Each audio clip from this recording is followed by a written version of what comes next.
30 seconds till broadcast. Mark.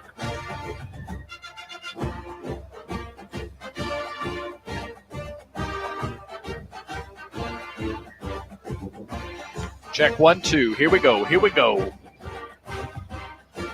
Testing. Levels okay? Yeah, sounds all right.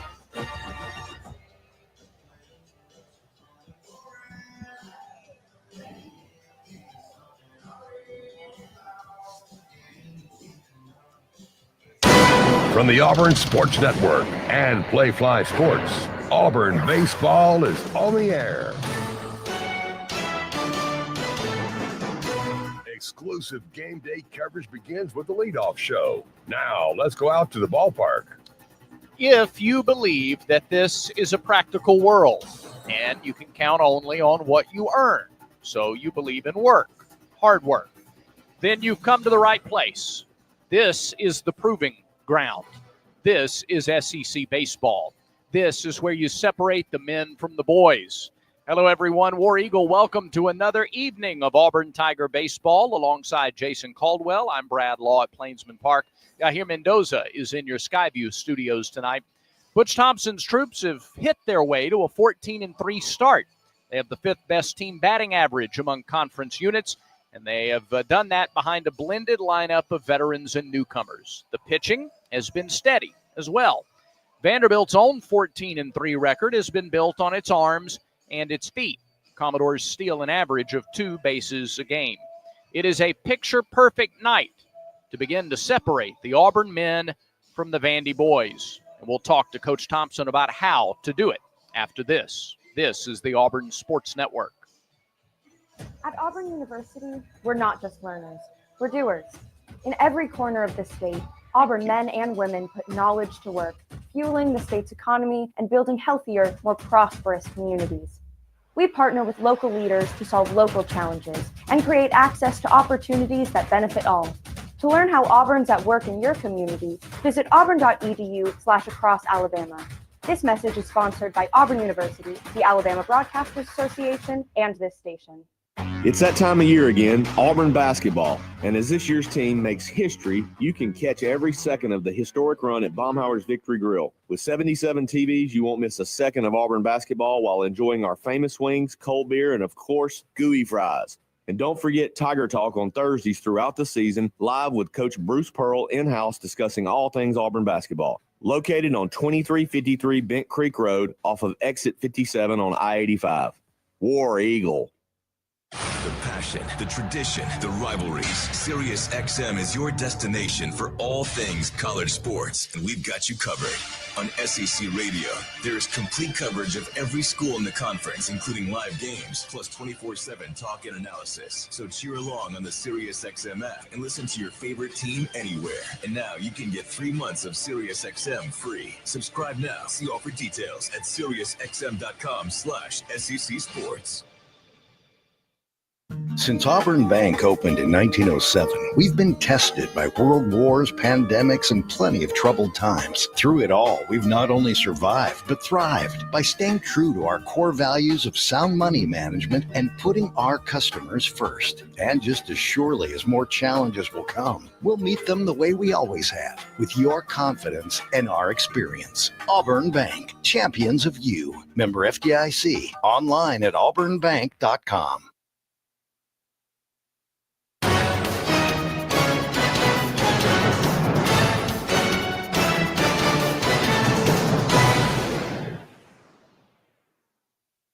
Game day coverage of Auburn baseball continues now with our exclusive pregame conversation with head coach Butch Thompson.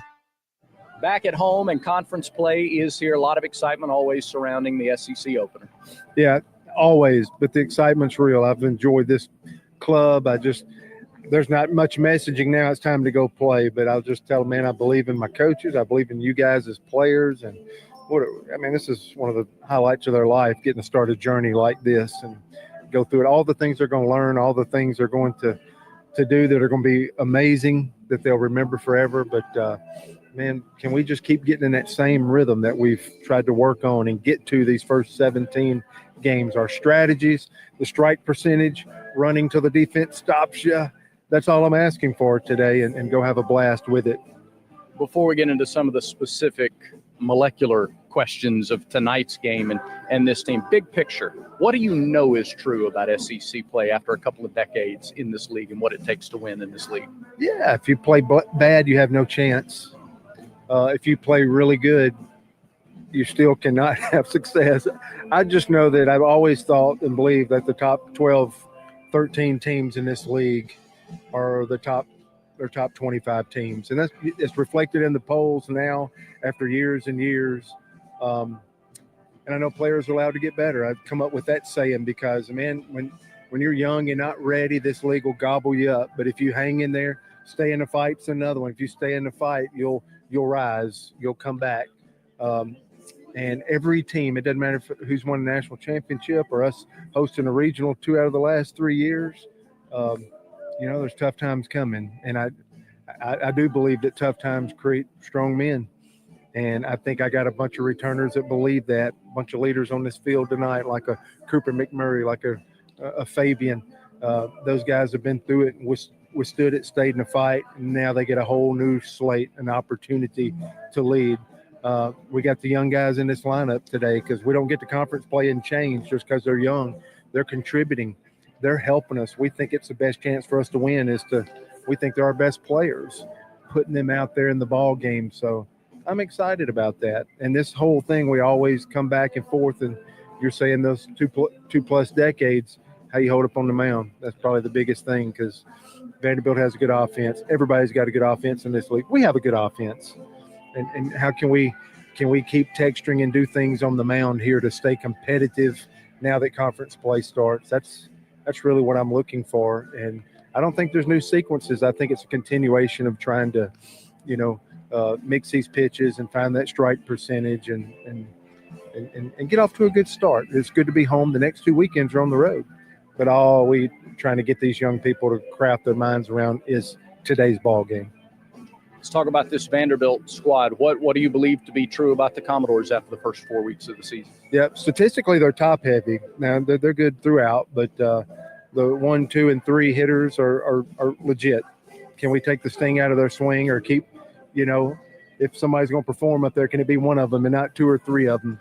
The strikeout to walk ratio, they put the ball in play. So it's just kind of a paper cut thing. They've hit 11 home runs in 17 games. So we got to defend. I think we're trying to put our best defense out there on the field.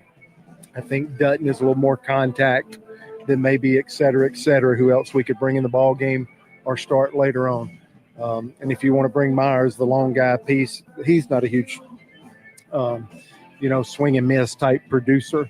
We got to pitch a fastball into these guys. If you just go away, they'll just paper cut you to death. Backside through the 4 hole. It's going to be a mix of a lineup, 5 and 4 probably for them, or 6 and 3. And we got to show some inner presence. We've got to change speeds. We got to play defense. And hopefully that's what's unique about the game of baseball is can the ball be hit to us, and just not just out of reach. And that's why this game is so different than all the other games. But we're putting our best defense out there to compete against a team that has as many walks as it does strikeouts. So that means they're going to maybe give up the long ball to put the ball in play. Don't mean they can't hit a home run as college boys with aluminum bats, but their track record says they're going to do everything they can to give themselves up for their team to put the ball in play. And that's how we can stop rallies is just make sure we focus on the next pitch. If they get something going, just understand one pitch can change the whole complexion of an inning, and then just keep having at bats. And I'm still not sure we've gotten to that point where we had a good run, the 10-game winning streak, but this offense really has left some stuff on the table with runners on. Our bases loaded, batting averages doesn't make sense, and so it'll average out over time. So can we cash in on those innings when we get people on base, and can we get that one more hit? Can somebody relax and understand they're not responsible for the base runners, they're just responsible for their at-bat and make something big happen? Because we can play good baseball, not win tonight, to my first point. Somebody's on one of these two teams is going to rise up and do something to be the difference in the ball game. And I hope somebody in that orange and blue is the one that makes a difference tonight. And I'll wait to watch him, Coach. All the best. War Eagle. War Eagle. I'm I'm at a smoothie bar asking people if they'd switch smoothies with me for $574. Oh, I'll switch. So what about $574 if you switch your home insurance to Allstate? That's a headache. Nope, it's painless. Oh, so it's easy money. Yep, check Allstate first and you could save hundreds on quality home insurance today. You're in good hands with Allstate. Not available in every state. Based on the national average annual savings for new home insurance customers surveyed in 2023 who switched to Allstate and reported savings. Savings vary. It's a great day to get vaccinated. Many children and adults that delayed vaccination during the pandemic are still behind schedule. It is crucial that we take the steps to get everyone back on track with their routine immunization. Children and teens can still catch up on their vaccinations even if they start late. Make sure you and your family are up to date on all recommended vaccines, including respiratory virus vaccine. Let's all do our part to get back on track. Don't wait. Vaccinate. For more information, visit alabamapublichealth.gov/IMM. Children's of Alabama is excited to partner with Auburn Baseball because at Auburn, it's about making a difference on and off the field. The team is thrilled to introduce Hits and Sits, where all proceeds will benefit Children's of Alabama. Step up to the plate and sponsor a home game. You can sign up by visiting bc5foundation.org. Choose a game and a strikeout or a hit. It will be echoed beyond Plainsman Park into the lives of families at Children's of Alabama. Sign up today at bc5foundation.org. War Eagle. Strike out ants, termites, and other pests with a call to Cook's Pest Control. Cook's proven pest control methods and superior termite control system keep your home safe and are backed by a 110% satisfaction guarantee. As the weather gets warmer, your spring cleaning isn't done until you call the official pest control partner of the Auburn Tigers, Cook's Pest Control. Looky, looky, looky, here comes Cookie, Cook's Pest Control. The starting lineups are presented by Yellowwood brand pressure treated pine. If it doesn't have that yellow tag, you don't want it. Let's start with Vanderbilt. The Commodores are 14-3. Tim Corbin, the head coach of Vanderbilt, and they brought plenty of fans here tonight as well. R.J. Austin is the center fielder, very speedy at the top of the lineup. Batting second at first base for the Doors, it's Riley Nelson. Brody Johnston bats and plays third. Mac Rose is the designated hitter and the cleanup hitter. Colin Barzey, the catcher, bats fifth.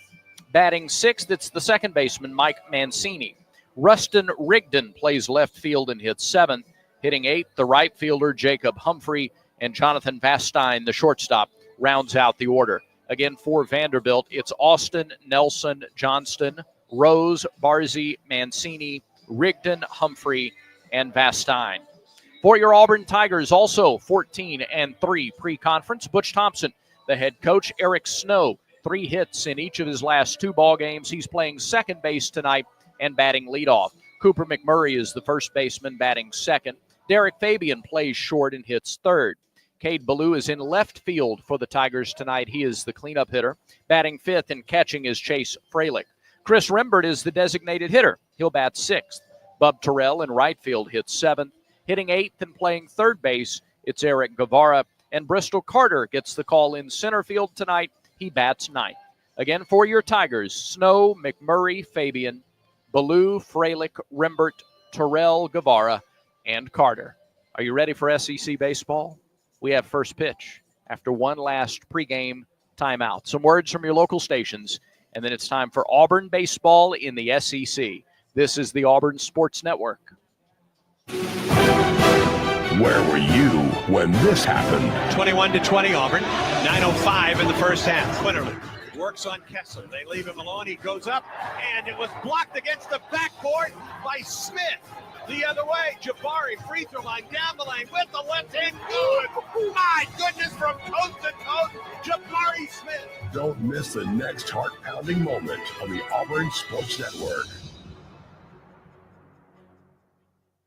Welcome back to the Ford F-Series Highlight Show. I've seen a lot of basketball, and I can tell you that to stay on top, you're going to adapt, stay focused, and innovate. That's what wins championships. That's how Ford F-150 and the Ford Super Duty stay at the top of the truck game. For 47 consecutive years, Ford F-Series has been America's #1 selling truck because they deliver what you need to win the day. For the latest offers, go to buyfordnow.com or see your local Ford dealer today. Tell them Coach Pearl sent you. Based on 1977 to 2023 CY industry reported total sales. Yellowwood knows that a 5-star backyard is the place to make lasting memories. Like cookouts, Cornhole with friends. Ooh, a neighborhood potluck with your wife's pasta salad. The one with the feta. Oh, sorry. Or taking a nap on your deck in a hammock. Naps are memories.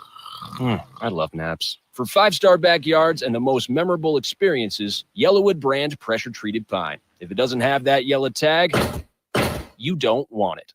It's that time of year again, Auburn basketball. And as this year's team makes history, you can catch every second of the historic run at Baumhauer's Victory Grill. With 77 TVs, you won't miss a second of Auburn basketball while enjoying our famous wings, cold beer, and of course, gooey fries. And don't forget Tiger Talk on Thursdays throughout the season, live with Coach Bruce Pearl in-house discussing all things Auburn basketball. Located on 2353 Bent Creek Road off of exit 57 on I-85. War Eagle.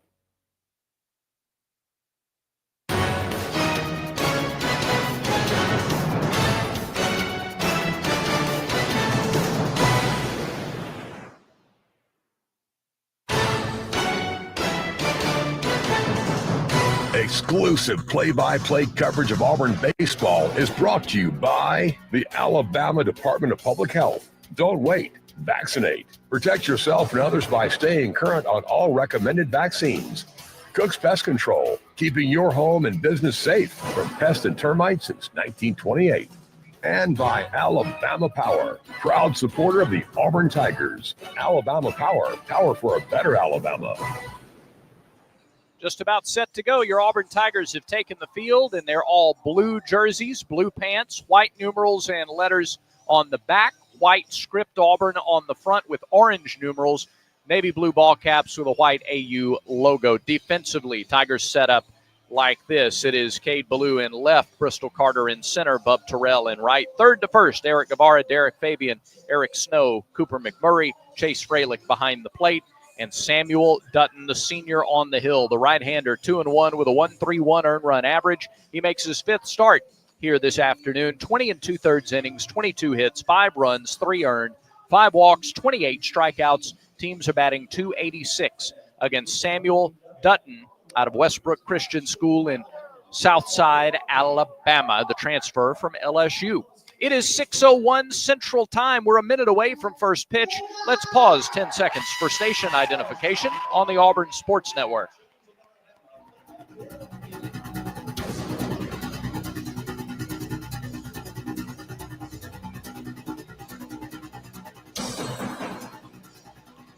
R.J. Austin, Riley Nelson, Brody Johnston lead it off for Vandy against Dutton. We welcome in Jason Caldwell. Jason, always excitement in the air for the league opener. Well, there we go. Absolutely going to be a lot of fun. A very different type of game tonight. This is a team that doesn't have a ton of power, a lot of speed, and it starts right now with R.J. Austin. Got to keep this guy off base if you're Auburn. 72 degrees, fair skies, a beautiful night for baseball. It is breezy, but very pleasant as Dutton rocks and fires in the first pitch. Austin fouls it back. 0-1 the count. 6:02 our time at first pitch. First pitch weather forecast brought to you by Blue Moon. Everything becomes brighter when you choose Blue Moon. The 0-1 from Dutton. Righty-righty matchup to get us started. It's a fastball, cut on and missed. 0-2. Yeah, I wonder if that's almost like a little sinker action there. And if he can locate, stay down in the zone, and change his speeds, which he does a good job. He does that. He'll have a chance to get deep into this game. Crowd behind Dutton. No balls, 2 strikes. Does he go after him? The pitch. He does, and the pitch is popped up. Right side of the infield, Snow in the shadows at second. Camps under it and makes the catch. And Austin is retired for out number 1. Check your local store for Blue Moon. Made brighter. Celebrate responsibly. 2025 Blue Moon Brewing Company, Golden, Colorado. Good start for Dutton and the Tigers. Here comes Riley Nelson. Nelson batting .390. Coach Thompson mentioned the top 3 in this order are legit hitters in the SEC. Austin, .364. Nelson, .380. Brody Johnston, .383. And the first pitch is in there for a strike to Nelson, 0-1. Yeah, breaking ball for a strike, and that's the thing. Can you throw those pitches for strikes? Can you locate it? And if so, it opens up both sides of the plate for Dutton. It's been a good day for Auburn athletics so far. We'll give you updates as we go along. The 0-1 pitch is a called strike, 0-2. Vanderbilt in road gray jerseys, gray pants, black numerals and letters, black socks, black batting helmets. Pretty classic look This is from about Vandy. as plain as Vandy gets right here. That's right. 0-2.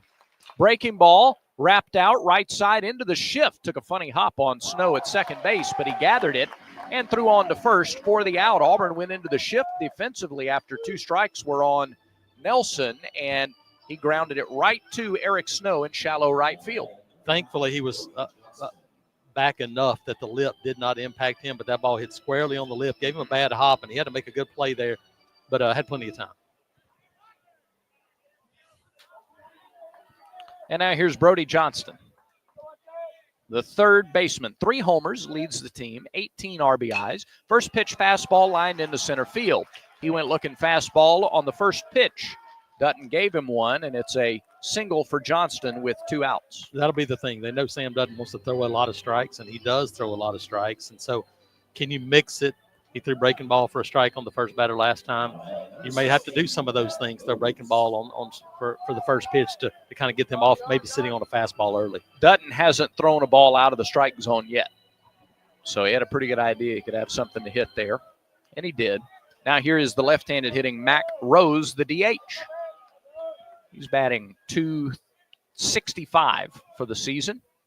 And he swings at the first pitch, lines it into left field. That's down in front of Ballou. They try to go first to third. Throw to third is in time by 10 feet, and they throw out Brody Johnston. My goodness. He tried to go first to third on a soft flare to left. One of the easiest throws Ballou will ever make. Rose has a single.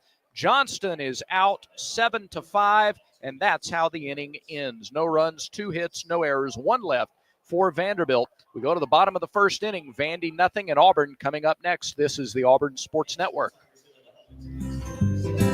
Strike out ants, termites, and other pests with a call to Cook's Pest Control. Cook's proven pest control methods and superior termite control system keep your home safe and are backed by a 110% satisfaction guarantee. As the weather gets warmer, your spring cleaning isn't done until you call the official pest control partner of the Auburn Tigers, Cook's Pest Control. Looky, looky, looky, here comes Cookie, Cook's Pest Control. The Southeastern Conference. It's the land of legends, the places, the faces, and moments. And he's going for it. It's a touchdown. We've seen the confetti fall again and again. We're not done. It's time for the next generation to make their mark and go from 14 deep to 16 strong. It's a whole new ball game in the SEC, and it just means more.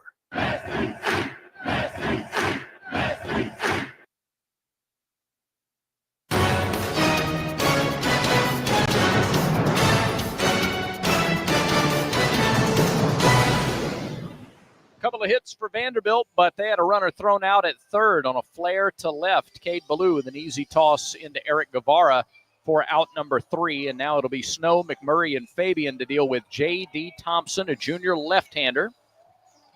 And here's how the defense lines up behind him. It's Rustin Rigdon in left, R.J. Austin in center, Jacob Humphrey in right. Along the infield, Brody Johnston at third, Jonathan Vastine at short, Mike Mancini's the second baseman, Riley Nelson is at first. Colin Barzy is the catcher, B-A-R-C-Z-I, and the pitcher is J.D. Thompson. Thompson, in his third year with the program, 6 feet, 199 pounds, a lefty out of Rusk, Texas. And he talks like a Texan. He's got that noticeable Texas accent and has shown a lot of grit. He is not a guy that you would compare to the Lighters and Rockers and some of the other guys that have come through the program, but they like his toughness. They like the way he competes. He's got a very good fastball with some rise on it, and that'll be one of the keys tonight for Auburn is to try to lay off of the high fastball. He's got a slider. He's got a changeup, but the fastball is the power pitch. The lefty goes to work against Eric Snow, and the first pitch to Snow misses downstairs. 1 ball, no strikes. Snow's average is up to 403 for the year. 3 guys in the lineup batting 400 or better. 3 guys in the lineup with 480 on base percentages or better. Snow swings and skies one to center. That high fastball at 91, and he sent it way up into the atmosphere, but it'll come down. Austin puts a squeeze on it in center field for the first out. If Thompson gets a lot of those kinds of swings, a lot of fly ball outs, it's going to mean that he's doing what he wants and getting what he wants. Snow goes back to the dugout and just relayed some information to Fabian in the on-deck circle. Here's Cooper McMurray. Cooper batting .415, half a dozen homers, 22 RBIs. Pitch is on the outside corner for a strike. 0-1 the count. Seth Buckminster is your home plate umpire. Brandon Cooper is at first. Christopher Griffith at second. Brandon Bennett at third. 0-1 pitch. Check swing. Did he go? No, confirms Brandon Cooper. Brandon Bennett at third base. Pitch was inside. And it's a ball and a strike to Auburn's first baseman.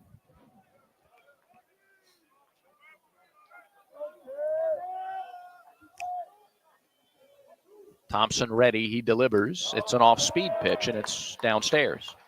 2-1. No score. Bottom of the first inning. A special night at the ballpark as Josh Donaldson threw out the first pitch. He was honored before the game, before throwing out that first pitch. 2-1. Bouncing ball right side. First baseman has it. That's Nelson. Takes it to the bag. Wins the race by a step and a half. McMurray is retired. 2 up, 2 down in the bottom of the first. Derek Fabian, now the batter. 13-year Major League Baseball career. He has given back to the program a great deal. His name is on the hitting facility out beyond the right field wall. And they had umbrella hats to give away tonight for the bringer of rain, Josh Donaldson. Next inning, Jason Caldwell will be down in the Hall of Fame club talking with Josh. So stay tuned for that. Here is Fabian. First pitch. Swing and a miss. Took a cut at a fastball at 93 miles an hour. 0-1 the count. This is Auburn's 5th straight left-handed opposing starter. The 0-1. Fouled straight back. Back-to-back fastballs. Nothing fancy here. Does he stay with it or try to get Fabian to maybe chase a slider near the dirt? Nobody on, 2 outs, bottom of the first inning.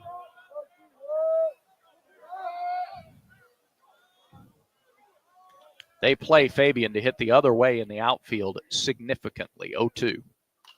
Popped up, high fastball, out of play, foul. The center fielder, Austin, is probably 12 feet toward right center. The right fielder, Humphrey, about 10 feet closer to the line than the usual spot. So a lot of room in left center if he can pull one.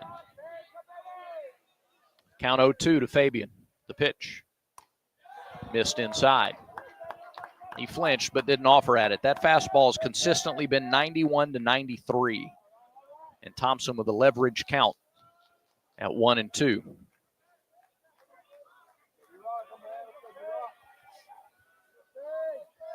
Ballou would be next, but there are 2 outs in the inning. Thompson deals.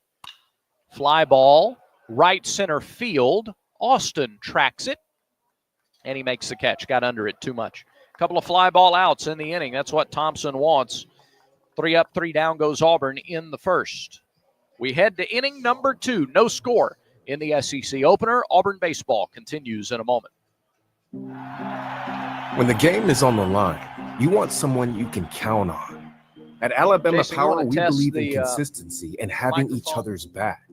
It's our game plan to safely deliver the electricity you depend on. We give 100% to achieve 99.9% reliability. Learn how we power a better Alabama at alabamapower.com/reliable. Alabama Power is a proud supporter of the Auburn Tigers. The passion, the tradition, the rivalries. Sirius XM is your destination for all things college sports, and we've got you covered.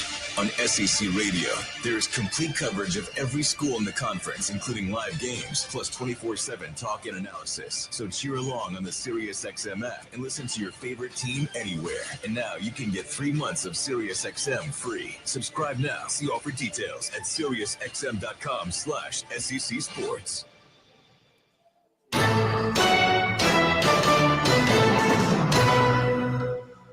Plainsman Park, no score between Auburn and Vanderbilt. We mentioned Josh Donaldson honored tonight. Bear with us a little on the call as we go through this inning because Jason Caldwell is down in the Hall of Fame Club now visiting with Josh Donaldson. Jason? Yeah, thanks, Brad. Appreciate it.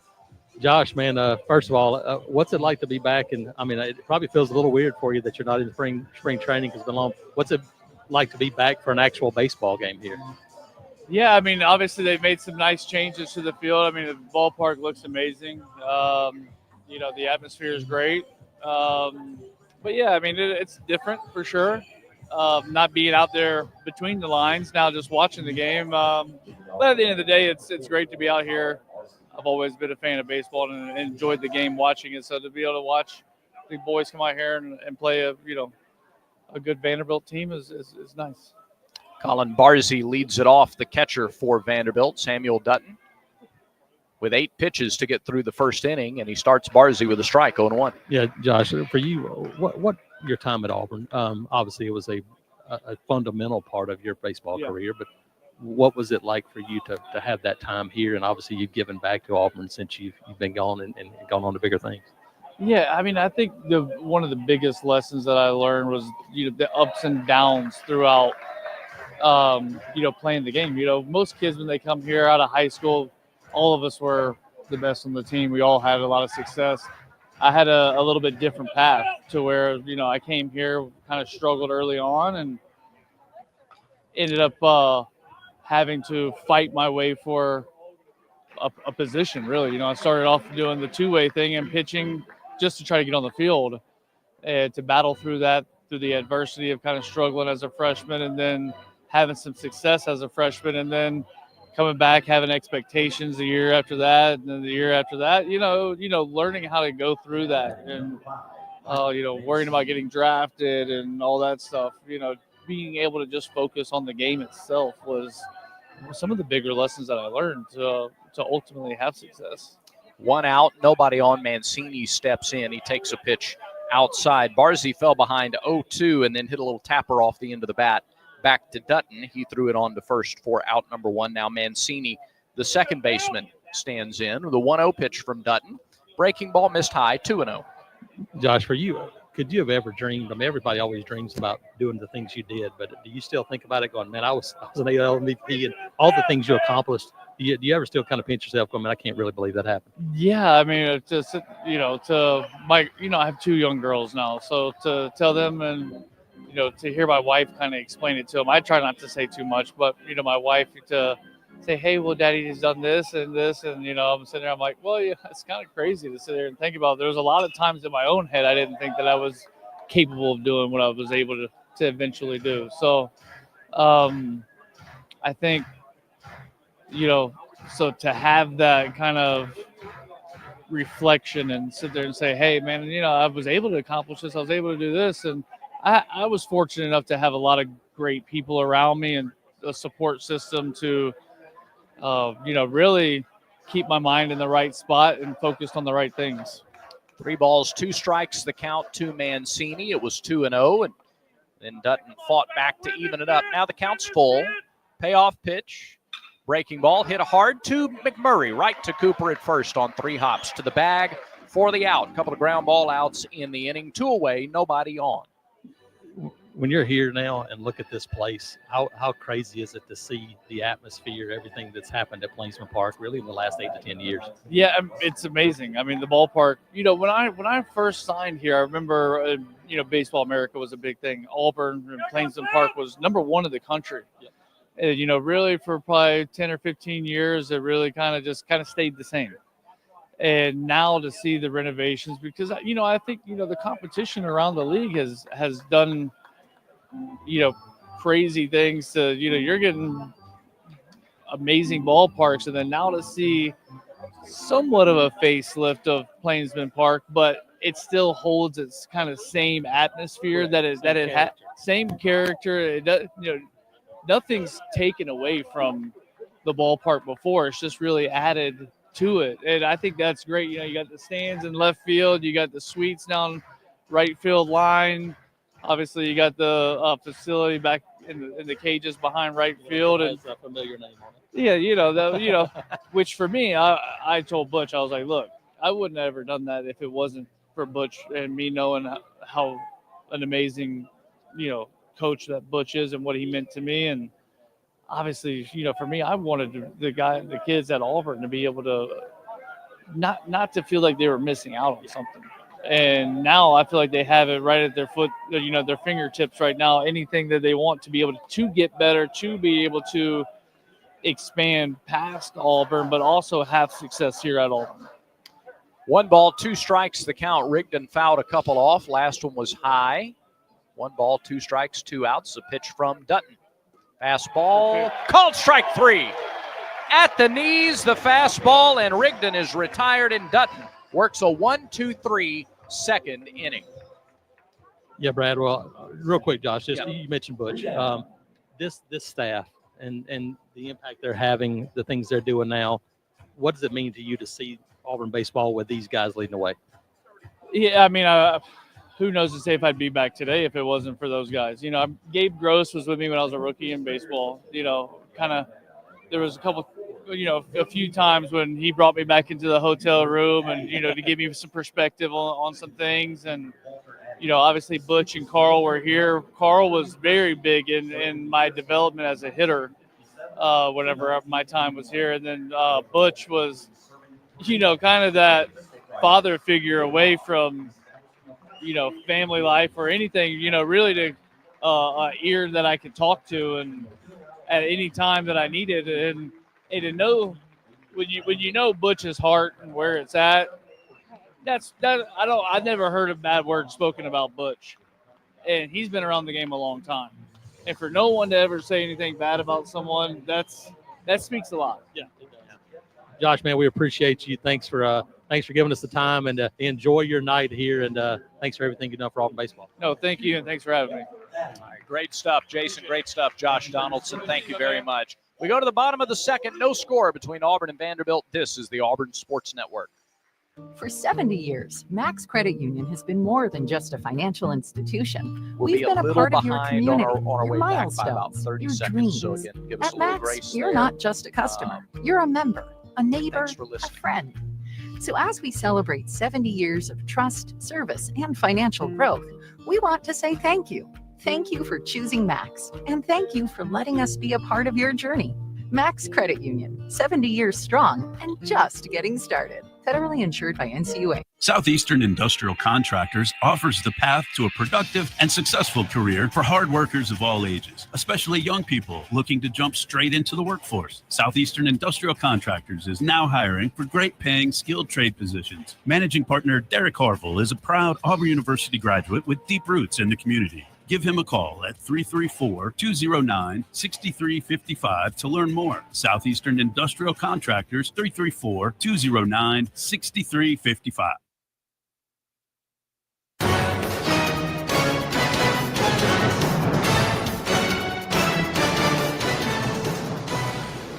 First pitch to Kate Ballou in the bottom of the second. Bounces up there. 1 ball and no strikes. No score. As we go to the bottom of the second inning, it's the second inning that's brought to you by Southern Union. J.D. Thompson, junior left-hander out of Texas. Back to work for Vanderbilt, always from the stretch. Ball is fouled away off of Ballou's foot. 1 ball, 1 strike. A good crowd tonight. It's not a full house. And there are a lot of reasons for that. It's spring break. Men's basketball is in Nashville. A lot of the regulars that we see here at most baseball games are in Nashville.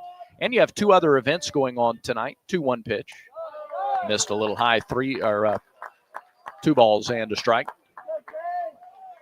Softball is across the way at Jane B. Moore Field. And as they go to the top of the 5th inning there, the Tigers lead 5th-ranked Texas A&M 3-2 on the Yellowwood scoreboard. 3-1 pitch.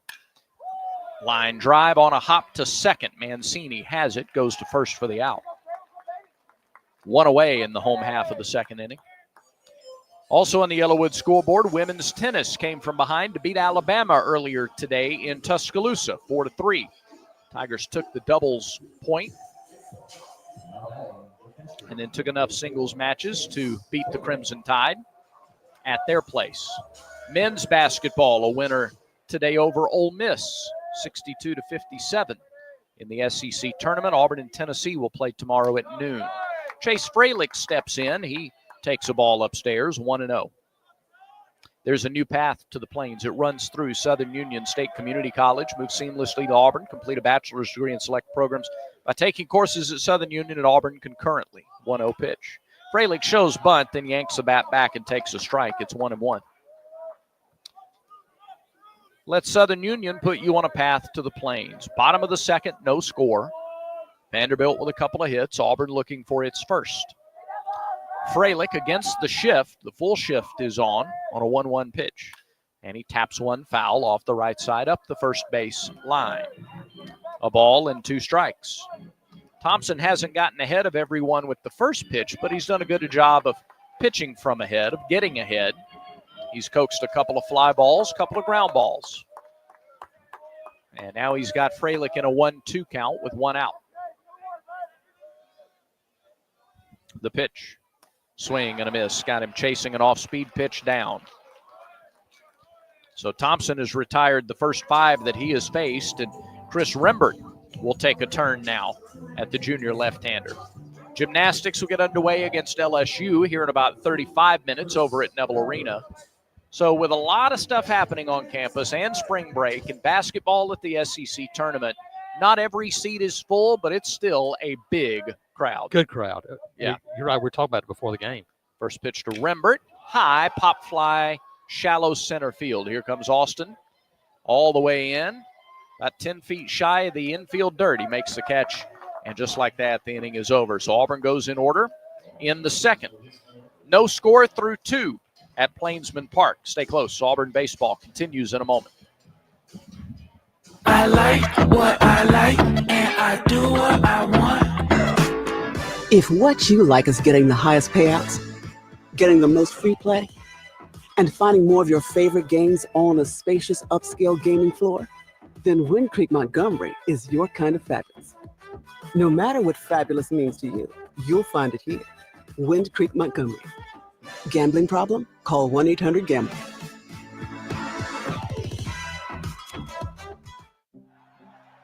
When the game is on the line, you want someone you can count on. At Alabama Power, we believe in consistency and having each other's back. It's our game plan to safely deliver the electricity you depend on. We give 100% to achieve 99.9% reliability. Learn how we power a better Alabama at alabamapower.com/reliable. Alabama Power is a proud supporter of the Auburn Tigers. Back to the ballpark for more Auburn baseball. It is the SEC opener between Auburn and Vanderbilt, along with Jason Caldwell. I'm Brad Law. No score between the Tigers and Commodores, and Vandy coming up here in the top of the third. Pretty cool to have Josh Donaldson back, and man, he is not quiet or shy about the impact that this program, these coaches have had on him. I thought it was really interesting that he said, look, I probably wouldn't be back if it wasn't for Butch being here. And I think that tells you all you need to know about the human being that is Butch Thompson. But, yeah, great to have him back. I mean, I was covering him when he was a freshman. I remember him coming here, and guy playing third base and moved him to catcher. He was pitching a little bit. To go on and do what he did was pretty remarkable. All right, it'll be 8, 9, and 1 in the order. Jacob Humphrey leads it off, right-handed batter. Crouching stance. He's down there like Chuck Knobloch. First pitch to him is high because he's down in a crouching stance. If he's standing upright, that's probably a strike. 1 ball, no strikes to count. Humphrey hitting .439 for the season. In the 8-hole, breaking ball, single up the middle. You're right. It was almost a Chuck Knobloch master impersonation. Yeah. Exactly. And now Jonathan Vastine will come to the plate. Let's see if they try to do any running with Humphrey. He is 6 of 7 on the base paths. Runners are 3 of 5 trying to steal against Freilich. The last runner that tried was Tuesday night against UT Martin, and Freilich threw him out. Vastein's got handles the bat really well, wouldn't it? You know, hey, maybe you see them bunting, doing some stuff early and trying to get a little bit in Auburn. Obviously, Guevara on the grass. Guevara on the grass. McMurray holding on Humphrey at first, a leadoff base runner for Vanderbilt. In the first, they got a couple of hits, but it was all after 2 were out. Another throw to first. Late tag applied. These are 2 really good defenses going at it. A couple of top 10, 12 defenses in the country in terms of fielding percentage. They play him to pull with Guevara on the edge of the grass at third. Another throw. Tag a little closer. But Humphreys is back in there. Vastine is hitting .231 for the season. Couple of homers, 14 driven in. Big wide stance for the lefty, and he drills it to right field. Vastine just hit his 3rd home run of the season, and Vanderbilt takes a 2-0 lead here in the 3rd inning. That's the danger of worrying so much about a base runner right there. He hangs a breaking ball on the first pitch, and he didn't miss it. And so you got to recover from that. I mean, that's just a mistake pitch right there for Dutton. I think he's thrown all breaking balls here in the inning. I think both pitches to Humphrey were breaking balls and tried to come back to the same thing there with Vastine. And it's something that we heard coming out of Texas a little bit, the late inning games, going, look, they've been so reliant on breaking balls. You got to be able to establish a fastball. You've done that the first couple of innings. You're right. You got to get back to the fastball a little bit here. All right, here's R.J. Austin back to the top of the lineup. 2-0 Vanderbilt in the 3rd. There's a fastball at the knees for a strike. 0-1. It appears that low end of the strike zone may be there tonight. If it is, that's where you want to live. Yeah. Austin popped out to the second baseman his first time. He takes it low and away here. 1 ball, 1 strike. A single up the middle and a 2-run homer from Vanderbilt's number 9 hitter, Vastine. It's 2-0 Commodores here in the 3rd. Dutton rocks and deals. A check swing at a pitch that was just off the outside corner. They appeal to first. Brandon Cooper says that Austin did not swing. It's 2-1. Pretty good pitch. Tough to lay off that, but Austin did. Vanderbilt is a team now just 12 home runs on the year. That breaking ball started and stayed high, and it's 3-1 to Austin. And this is not the guy that you want to put on first base when you look at the guy. He's 11 for 13 to solo bases. He would be on the move more than likely. They'll do running with him. 3-1, fastball, missed outside, and that's ball 4. So single home run walk here in the 3rd inning. Not the start that Dutton wanted after looking fantastic for the first 2. No, and what you don't want to do is you don't want to get down to Vandy. With a guy like Thompson on the mound, and knowing it's probably a pretty deep pitching staff. They usually are. You don't want to have to chase from behind. Throw to first, and they chase Austin back. Dutton has only ever faced Vanderbilt 1 time. It was in his freshman year in an SEC tournament game that was just wacky. Pitch down the middle and a strike. 0-1. It was an SEC tournament game. LSU won it 21-10. It was his freshman year. He pitched an inning and gave up 4 runs on 4 hits. But that was a long time ago. 0-1. Fouled straight back. Up the net, down the net, and down. 0-2 the count. That first out here would be really big. It'd be really big to get 2 of them right here. Yeah. Nelson grounded out to second into the teeth of the shift in the first inning. Extreme shift again right now for the Tigers on the 0-2 count. Nobody close to the third base line. They throw to first. Close play. Tagged down by McMurray right on the hand of Austin as he slid back in. Just wonder here, would it be worthwhile to go up in the zone with a fastball as they almost pitch out? Yeah. Just to try to give yourself a little time in case he's running, thinking it's a breaking ball count. He's ahead in the count, 0-2. Another throw to first, chases him back.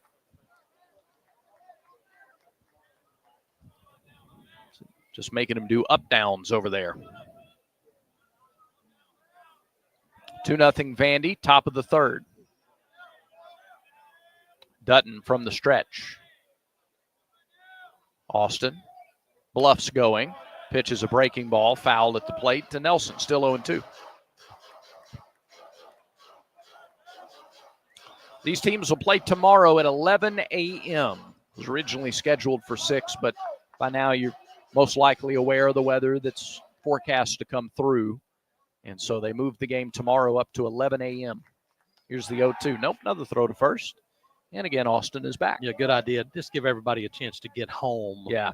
Because it looks like it's going to be later in the day for us in this area. But you got people that'll be here, try to get home different spots. Maybe give them time to get back home. Another 0-2 to Nelson. Hit to short. They go to second for one, on to first, double play.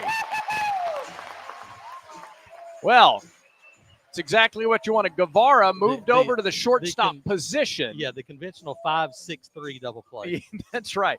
5-6-3 twin killing. Auburn is top 10 in the country, third in double plays turned. That is the 19th double play turned by Auburn this year.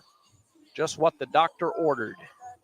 So now 2 down and nobody aboard for Brody Johnston. The pitch. Curveball sailed on him, stayed high, 1-0. And you're right, Brad. A whole lot of breaking balls this inning, and got to get back to being able to throw the fastball. 2-0. Commodores on top of the third inning. Pitch. Missed a little low with a fastball, and it's 2-0. Maybe the low part of the zone's not there as much. This third inning is brought to you by the Vance Law Firm, where the phone number is easy to remember. They say dial 3 for me, 334-333-3333. 2 balls, no strikes. Now you don't want to get too good. Yep. Pitch. Fastball. Didn't get the outside corner, and it's 3-0. Pretty good pitch right there on the 2-0 fastball. Yeah, he has hit that spot a few times. Yeah, and is yet to get the call. I'll say it's been consistently not called. 3-0 pitch. There's a breaking ball on the inside corner. Well-placed pitch, 3-0. Now it's 3-1.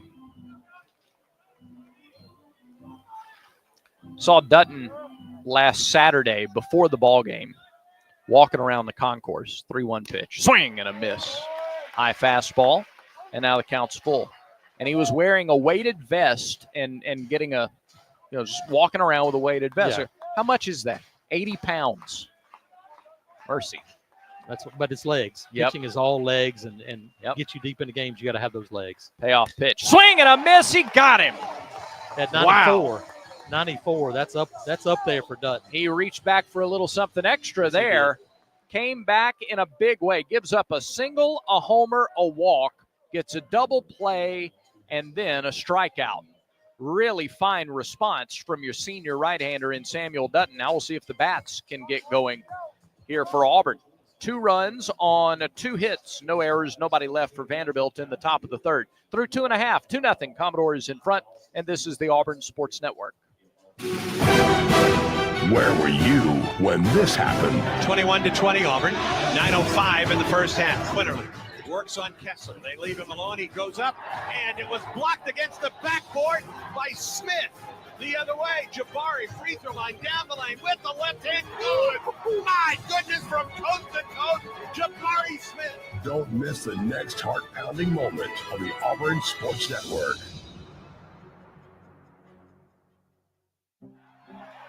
When the game is on the line, you want someone you can count on. At Alabama Power, we believe in consistency and having each other's back. It's our game plan to safely deliver the electricity you depend on. We give 100% to achieve 99.9% reliability. Learn how we power a better Alabama at alabamapower.com/reliable. Alabama Power is a proud supporter of the Auburn Tigers.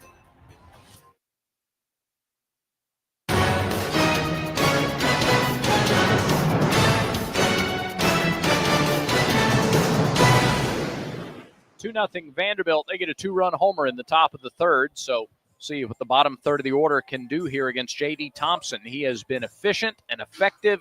He's only thrown 21 pitches to get through the first 2 innings, and Auburn doesn't have a base runner. Terrell, Guevara, and Carter to face Thompson here in the third inning. On the Yellowwood scoreboard, Ole Miss beats Arkansas in the series opener in Oxford tonight, 10-6. That game was moved up due to weather. First pitch to Terrell, misses high and a little out. 1 ball, no strikes. Bub hitting .280, 3 homers, 10 driven in.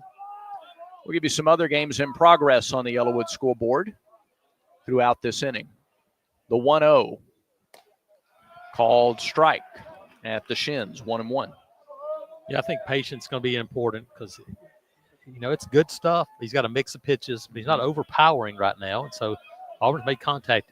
Can you avoid swinging at bad pitches? 1-1, line left field. That's foul. Right over the head of the third base umpire. And it's 1-2. Again, we've seen it. Breaking ball in the dirt. You got to stay off of that pitch. See what he goes to here, 0-2. Thompson delivers. And it's up and in on Terrell, backs out of the way. See if he's using that to set up that breaking ball down again. I think so. Coming to up and in, and now you come back to that. That's normally the way things work. Auburn's next 2 SEC opponents are playing in Athens this weekend. Kentucky leads Georgia. 2-2 pitch to Terrell, missed outside, and the count is full. 6-3, Wildcats over the Bulldogs are in the top of the 4th. LSU leads Missouri 9-2, top 7 in Baton Rouge. It's Tennessee 1, Florida 0, bottom of the 3rd in Knoxville. And Texas leads Mississippi State 8-5 in the 8th. Payoff pitch, ground ball, left side. Bastine to his right. Fields throws, pulls the first baseman up the line, off the bag, infield single, Bub Terrell. Really good at bat for the freshman. Went the other way. Stayed off the pitches, stayed off those pitches. And look, this fought one off with 2 strikes, but he got it in a good spot and beats it out for an infield single and lead-off runner on for the Tigers. Say a lot of shortstops wouldn't even get to that ball. No. Time with a very quick first step. And Terrell beat it out. So, see what Auburn does with the base runner. Here's Eric Guevara. Started against UT Martin, his first game back from an early season hamstring injury. First pitch, a breaking ball that falls into the strike zone, 0-1. Guevara, 5 for 16 on the year. 4 of his 5 hits are doubles. And the guy that hit 500 in the fall, was really good. Swung the bat exceptionally well. Pitch. Guevara swings and hits it in the air, right side foul. Quickly, 0-2. Also on the Yellowwood scoreboard, what did I miss? Oklahoma leads South Carolina 4-0. They're in the top of the 2nd in Columbia. And it's Alabama out to a 2-0 lead at Texas A&M in the bottom of the 2nd. 0-2 to Guevara. Nope, throw to first instead. Terrell is back. On the basketball side, Florida up 33-24 on Missouri. 7 minutes left in the first half. Duke up 30-19 on Carolina with 6 minutes left without Cooper Flagg. All right. No balls, 2 strikes. The pitch to Guevara. On the way and low, 1-2. Good take by Guevara. Terrell, 2 for 2 on the base paths this year. They've tried to run with him only a little bit. Yeah, against a lefty, it's first move things, and I'm probably not going to go there down 2-0 early, but he's got the speed for sure. 1-2 pitch. Line drive, right field, it's down, base hit. Guevara with his 6th hit of the season. Well, you love to see him back in that lineup. Another opposite field single for the Tigers, staying on that approach, and they're at first and second with nobody out. Yeah, another really good at bat. Hey, you're going to throw the fastball up and away? I'll take it up and away, and he did a good job of that. We talked about it before the game. Don't try to do too much. Yep. That's 2 at-bats where we've seen guys not try to do too much. Hey, just pitch it where it's thrown, hit it where it's thrown. They've done a good job of that. Now here's Bristol Carter. Might he be up there to bunt? I could see that happening. I think that's what they're expecting. Third baseman Johnston already in just on the fringe, just on the edge of the grass. So is the first baseman. Carter shows bunt, pulls the bat back, takes it low and inside for ball 1.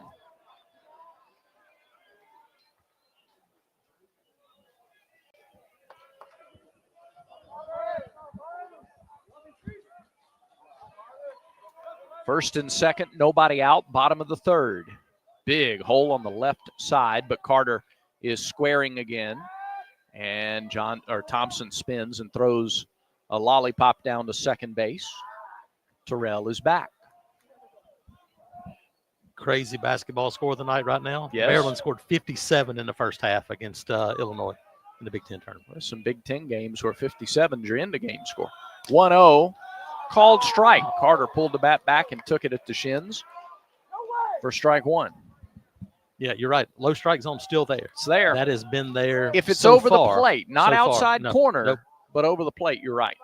Low strike is there. The 1-1, Carter. Is he bunting? Nope, not with one strike. He swings and misses at one on the inside corner at the knees, and now it's 1-2. Had a little sinking action to it, it was pitch. down and in to begin with anyway. But yeah, right here, Bristol, ground ball to the right side. You're fast enough. Get at least above Terrell to third base right here. That's your job. Infield now in their regular spots. The 1-2 pitch. Whoa! It hit him inside and about belt or navel high. And it got him on the way past. So the bases are loaded with nobody out.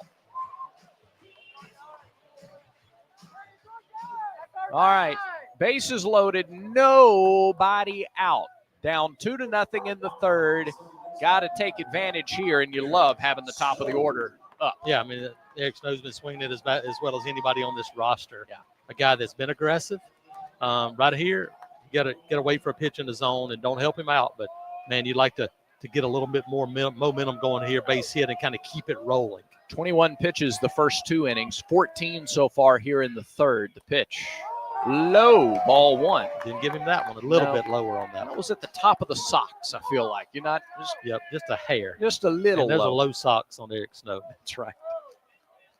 A ball and nothing. Snow flied to center his first time. He swings and misses at a slider and down in the dirt. There's the aggressiveness right there. You can't help him out. You got to make him come to the zone, bases loaded, nobody out.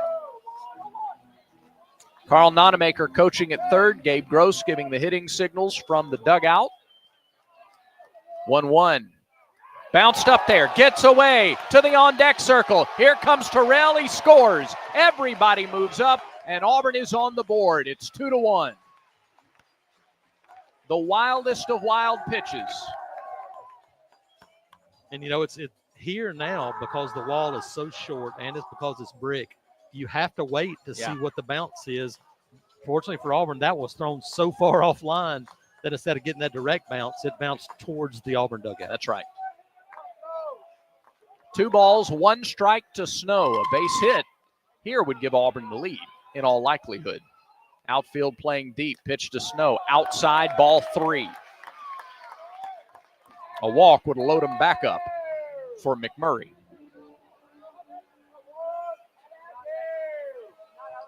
Coach Thompson talked before the game about bases loaded opportunities. Here's the pitch to Snow. Bounced it up there again.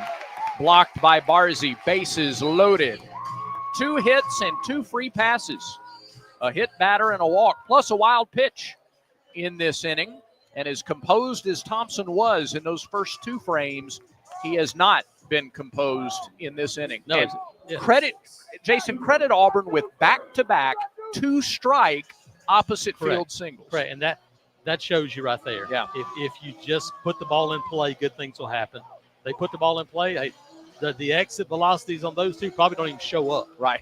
But you look at what it's done now. It has allowed you to put pressure on the guy, and it's just different when runners are on base. Yeah. And you see it now how much different he is pitching with runners on base. Pitching coach is out to talk with the infield and to talk to J.D. Thompson. And it's a pretty animated conversation right now, and it's a one-way conversation. He was right in the face of his junior left-hander.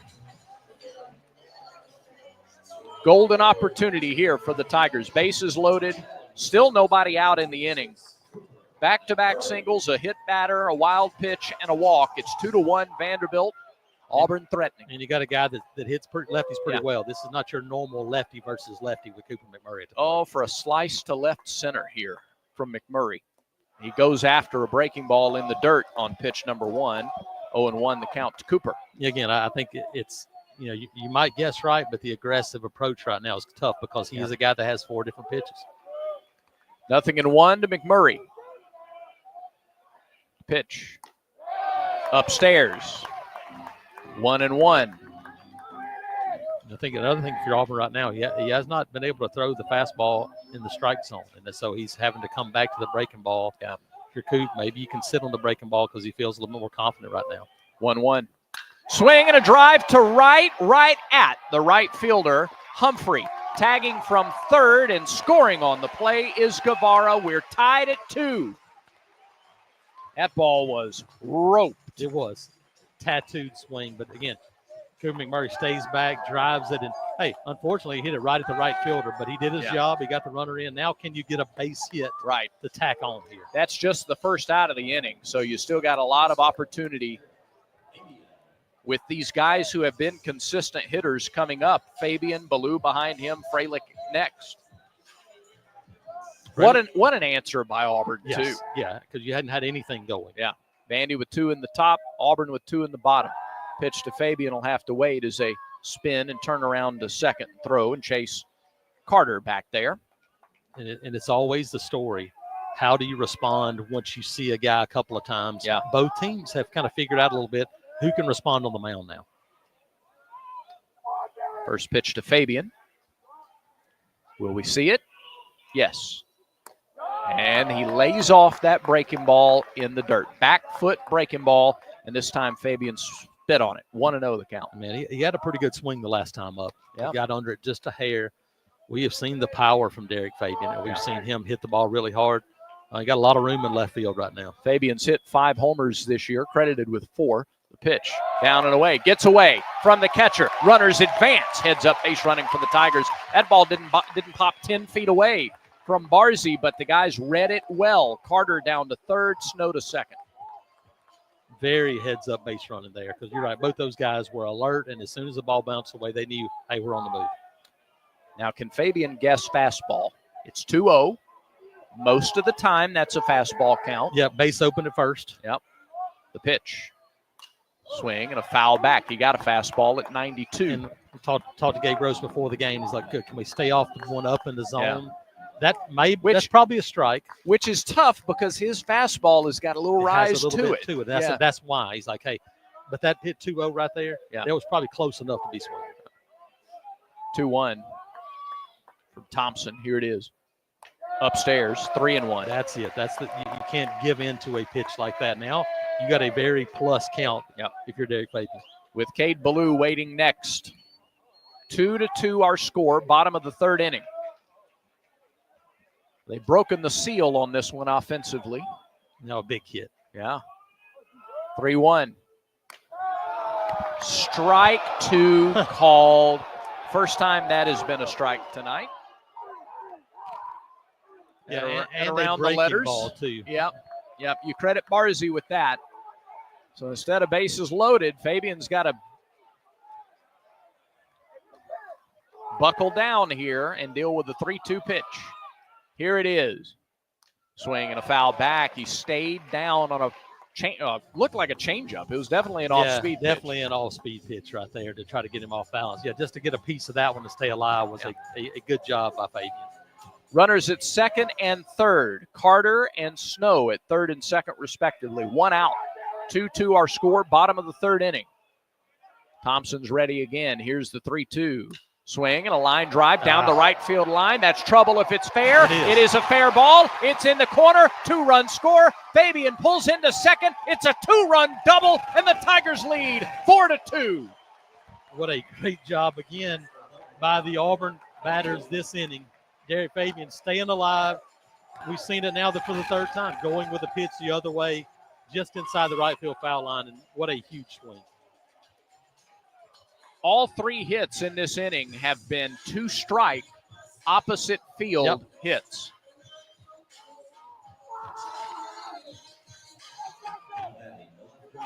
Four to 2 Tigers. Here's Cade Ballou, still just 1 out.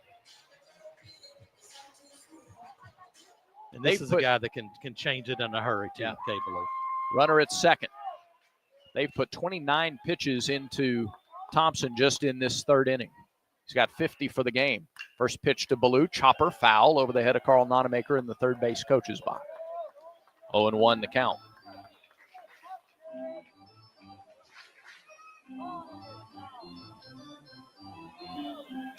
Four runs, 3 hits. Tigers have taken advantage of a walk, a hit batter, and a wild pitch in the inning. The 0-1. Swing and a fly ball to center. He got underneath it. Austin comes on, charges, nearly runs into the left fielder who had to duck under Austin at the very last second. Austin made the catch. Glad everybody's okay, but that's the second out of the inning. Yeah, and here's Chase Fralick. Rustin Rigdon never heard anything. Yeah. Or decided to ignore it, one of the two, but he kept charging all the way across. Now here's Chase Fralick. Fralick struck out last inning. He's the 8th man to bat here in the third. Auburn 4, Vanderbilt 2.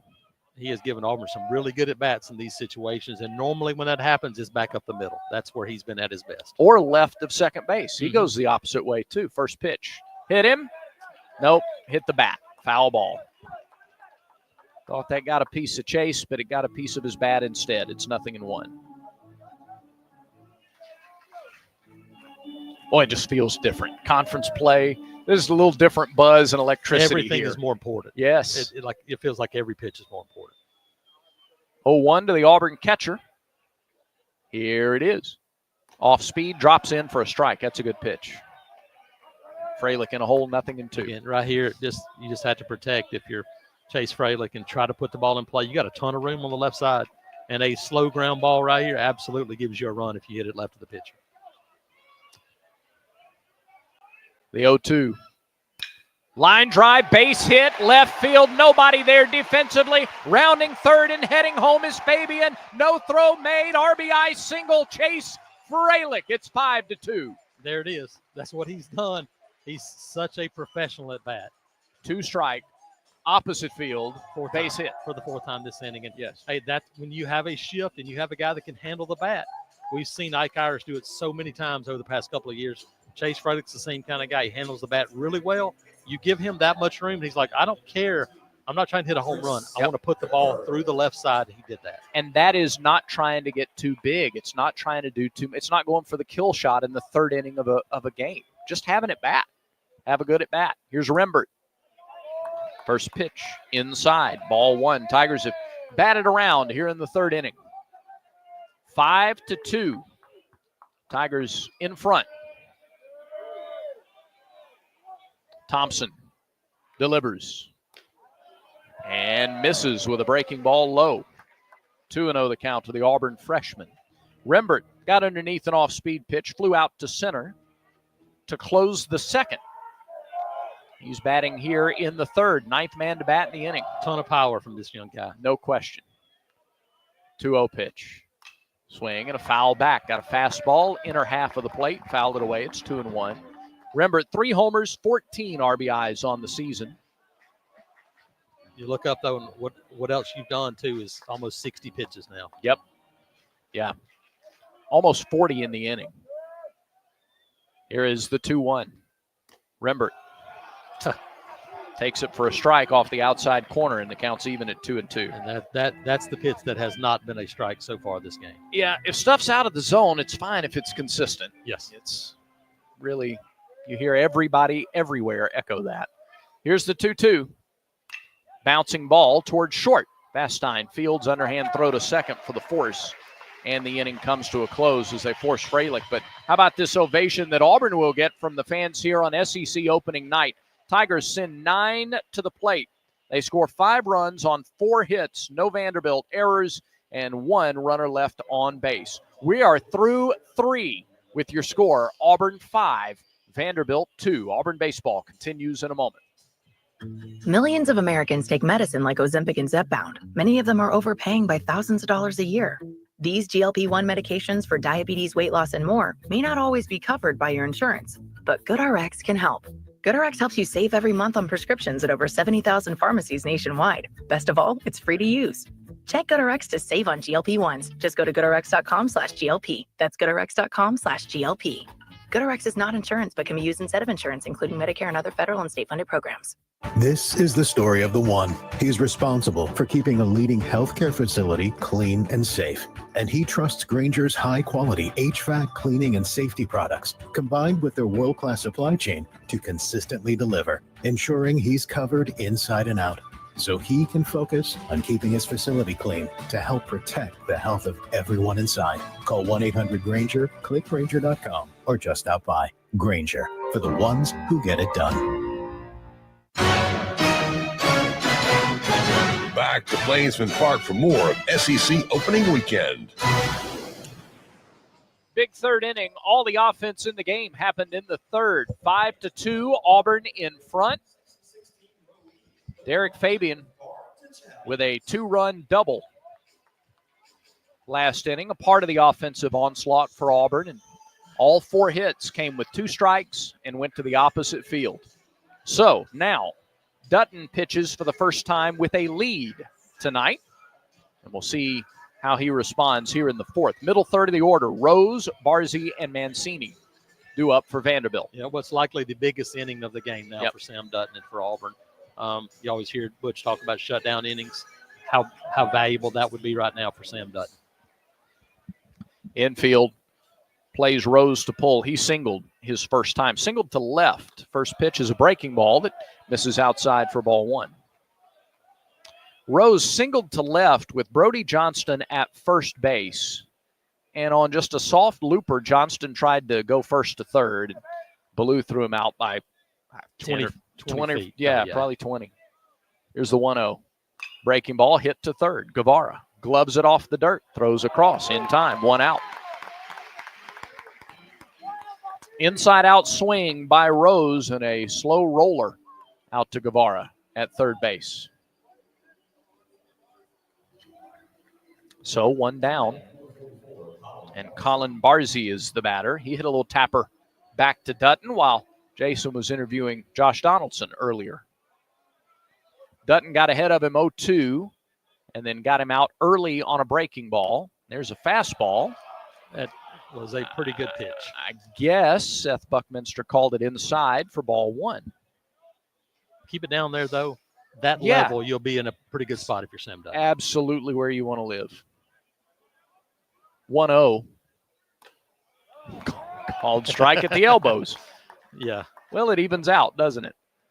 1-1.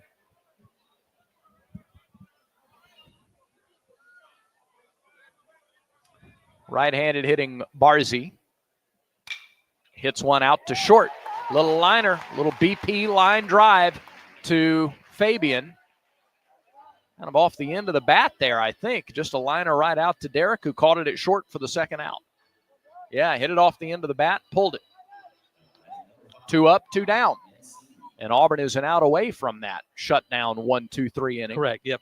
And with the quicker you can do it, too. If you get one and you put Thompson back on the mound after an inning like that, that's even more beneficial. 5 pitches for 2 outs is pretty good. Let's see how Mancini does. He rolled his first time. He takes a breaking ball for a strike on the inner edge, 0-1. 5-2 Tigers, top of the fourth. Hits even at 4 apiece. Crouching left-handed stance for Mancini. Out of New York State, 0-1. Slider misses inside, 1 ball, 1 strike. Tigers and Commodores, game 2 tomorrow, 11 a.m.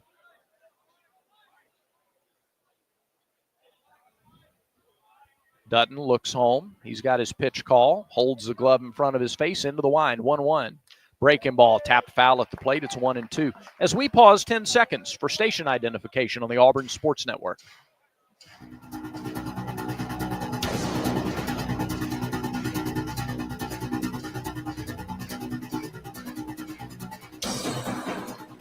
Crowd getting behind Samuel Dutton, trying to urge on the senior right-hander. 1-2 pitch. Curveball swung on and missed. Strike 3. Inning over. 9 pitches for Samuel Dutton to retire the Commodores. 1-2-3. We go to the bottom of the fourth. 5-2. Auburn in front. This is the Auburn Sports Network. Since Auburn Bank opened in 1907, we've been tested by world wars, pandemics, and plenty of troubled times. Through it all, we've not only survived, but thrived by staying true to our core values of sound money management and putting our customers first. And just as surely as more challenges will come, we'll meet them the way we always have, with your confidence and our experience. Auburn Bank, champions of you. Member FDIC, online at auburnbank.com. Live Sports Radio, bringing you inside Neville Arena for all the action of men's and women's basketball game day with no delay. Every dunk, block shot, and steal, plus all the analysis from our Hall of Fame coaches, all with no delay. $25 new or $10 to reprogram the one you already have. Also, use it for every broadcast of home baseball and softball games this spring, all with no delay. With Live Sports Radio, presented by Alpha Insurance.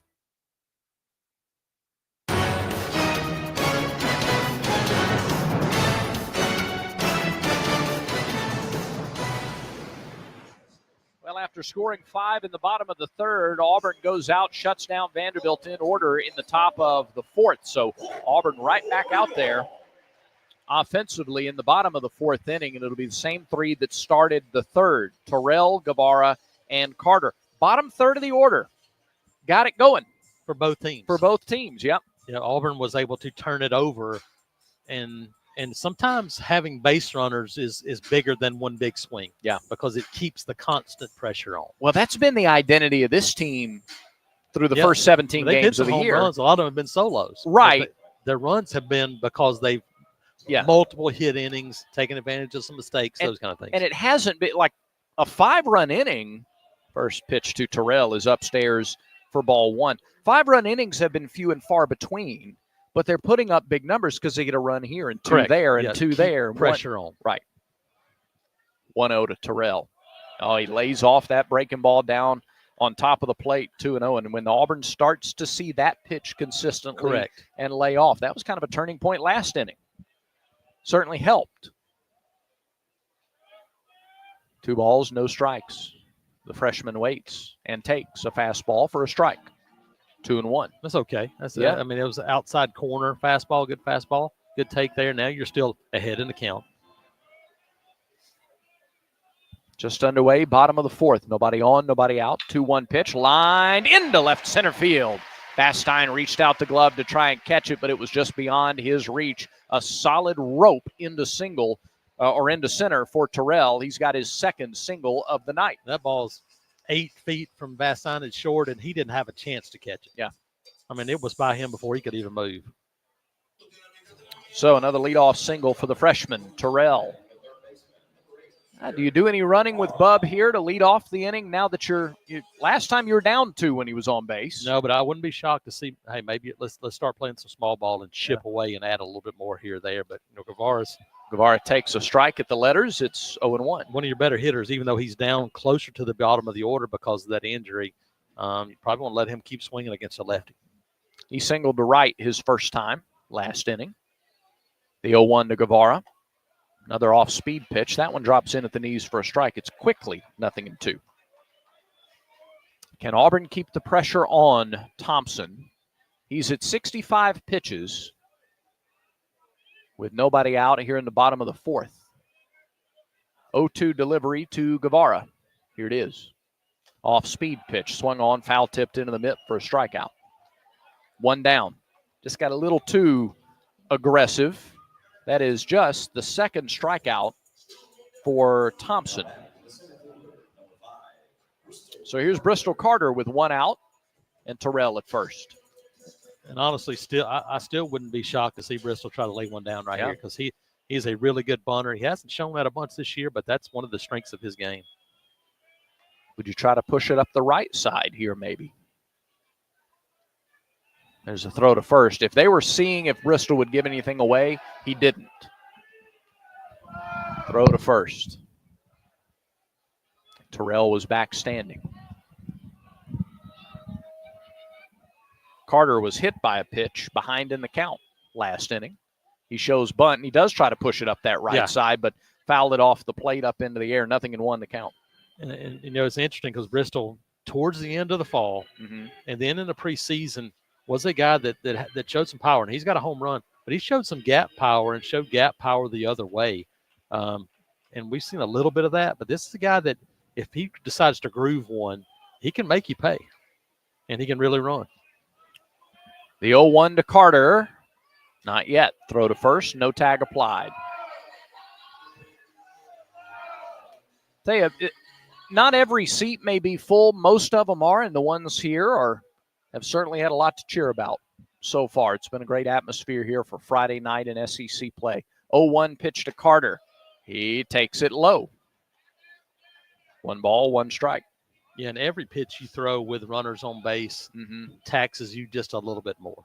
It just has a little different feel for a pitcher from concentration, everything about it.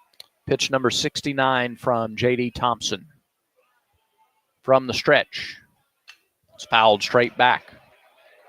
Fastball. Fouled away. It's 1-2.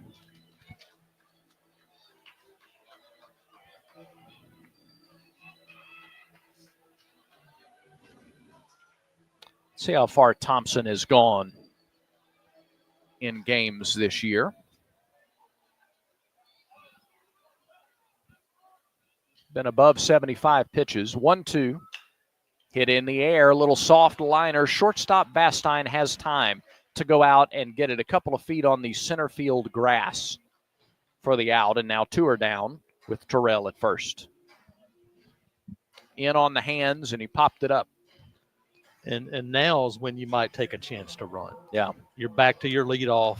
2 outs, leadoff man. 2 outs. Take a shot to see if you can get in scoring position. If it doesn't work out, then oh well, you got your leadoff man up to start the next inning. Last time out against Xavier, Thompson went 6 innings. He went 5 innings the start before that. His pitch counts for the year 77, 82, 85, and 90 last week. Here is Eric Snow. First pitch to him, off speed, in for a strike, 0-1. So you figure probably another inning if you could do what you want to do if you're Auburn to get to somewhere around 90 pitches. 90 pitches in 5 innings is different than 7, too. Right. The 0-1 to Snow with Terrell at first. Snow swings and misses. The same pitch he swung at last time on pitch number 2.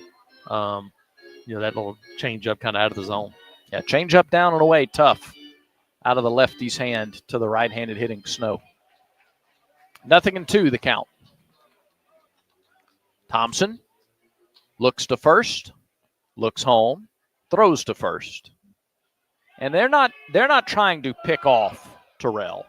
They're not applying tags. This is just to keep him close. That leverage. You never want to just give away an extra step on a lead. Especially with 2 outs, he was going to be moving on contact. 0-2 pitch. Gets between the legs of the catcher all the way to the backstop, and Terrell's down to second anyway. Now, can you make him pay? That's another one of those gifts. And, boy, those add up quickly if you can make teams pay.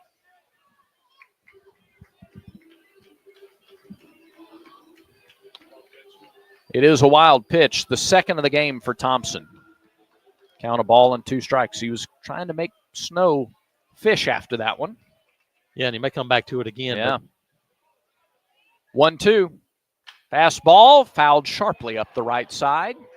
That's over the net and into the concourse area. That one almost scattered some press in that area down there. Yeah, he hit that way down the right field side. That was a screamer. Still a ball and 2 strikes. Now you think come back to the breaking ball because he was so late on the fastball. You go, hey, come back to the breaking ball. And speed is bad up. Here's the 1-2. Off speed pitch lifted into center. Back goes Austin. Now straightens up, squares up, reaches up, and makes the catch, and the inning is over. Auburn gets a leadoff single. Terrell left stranded at second. No runs, a hit, no errors, and a man left on base for Auburn. Tigers in front 5-2 through 5 innings here at Plainsman Park, through 4 innings rather. We go to the 5th when Auburn baseball continues in a moment. Yellowwood knows that a 5-star backyard is the place to make lasting memories, like roasting marshmallows on a cool fall night. That's it. Turn it nice and slow. Get it toasted all. Oh, no, it's on fire. Who else? Oh, you want it on fire. Okay, that's a choice, I guess. Crunchy. For 5-star backyards and the most memorable experiences, Yellowwood brand pressure-treated pine. If it doesn't have that yellow tag, you don't want it. Let's huddle up and make things happen with the only cards for the Plains. The Auburn University Regions Visa Debit Card and prepaid Regions Now card. They're a win for your wallet and a big war eagle, whether you're purchasing stuff for game day or every day. Want to go all in on confidently showing your Tiger pride? Order your card now at regions.com/go Tigers. Regions, official bank of the SEC. Member FDIC. Terms, conditions, and fees apply. Back to Plainsman Park for more Auburn baseball against Vanderbilt. 5-2, Auburn leads as we go to inning number 5. We can announce that Chomp was the winner of the T-Rex race. Some controversy, though, because Chomp, with the shove, made his competitor fall down. And I come to expect things like that in those types of races, though. Well, that's doesn't fair. Doesn't make it right, though. You know, dinosaurs have no sportsmanship. I've always said that. I mean, that's classic. It's kind of a mantra for life. Dinosaurs have no sportsmanship. All right, 5-2, Auburn leads as we go to the 5th inning. Auburn baseball is brought to you in part by East Alabama Health. Their team of first responders proud to provide first aid care at Plainsman Park and every Auburn Athletics home event. First pitch to Rustin Rigdon is a ball low, 1-0 the count. Rigdon struck out to end the 2nd inning. Left-handed hitter, open stance, pitch, breaking ball, miss low, and it's 2-0. Another final from SEC play. Texas on the road comes back and beats Mississippi State 8-7. Wow. Yeah, State had like a 5-run lead up pretty early. LSU up 9-5 on Missouri in the top of the 8th in Baton Rouge. Okay. All on the Yellowwood scoreboard. Here's the 2-0 pitch to Rigdon, the left fielder for Vandy. Breaking ball, swung on, missed, 2-1. Good pitch. What was the State Texas final? It was 8-7. Okay. Kentucky leading Georgia and Athens 6-4 in the top of the 5th. Very good. Here's the 2-1. Fastball, little tapper, right side. It's a foul ball. And that'll even the count at 2-2. Rigdon, Humphrey, and Vastine, bottom third of the order here in the 5th. Who was the Arkansas pitcher a couple years ago that just stuck with the heavy slider over and over and over again? That feels like a little bit what Dutton's doing right now. It is so slider heavy that he is just leaning on that and just digging it every pitch. You talking about Cops? Yes. 2-2 pitch. Called strike 3 with a breaking ball. Yes, Kevin Copps. Yeah. It's has a little feel of Kevin Copps right now from Dutton. That one on the high part of the zone, beautiful pitch. I'll tell you, it wasn't that high. It's such a late break, too, that it has a fastball look. It's not really a cutter, but it's just that heavy, hard slider. He retires Rigdon on strikes for the 2nd time. It's strikeout number 4 in the game for Dutton.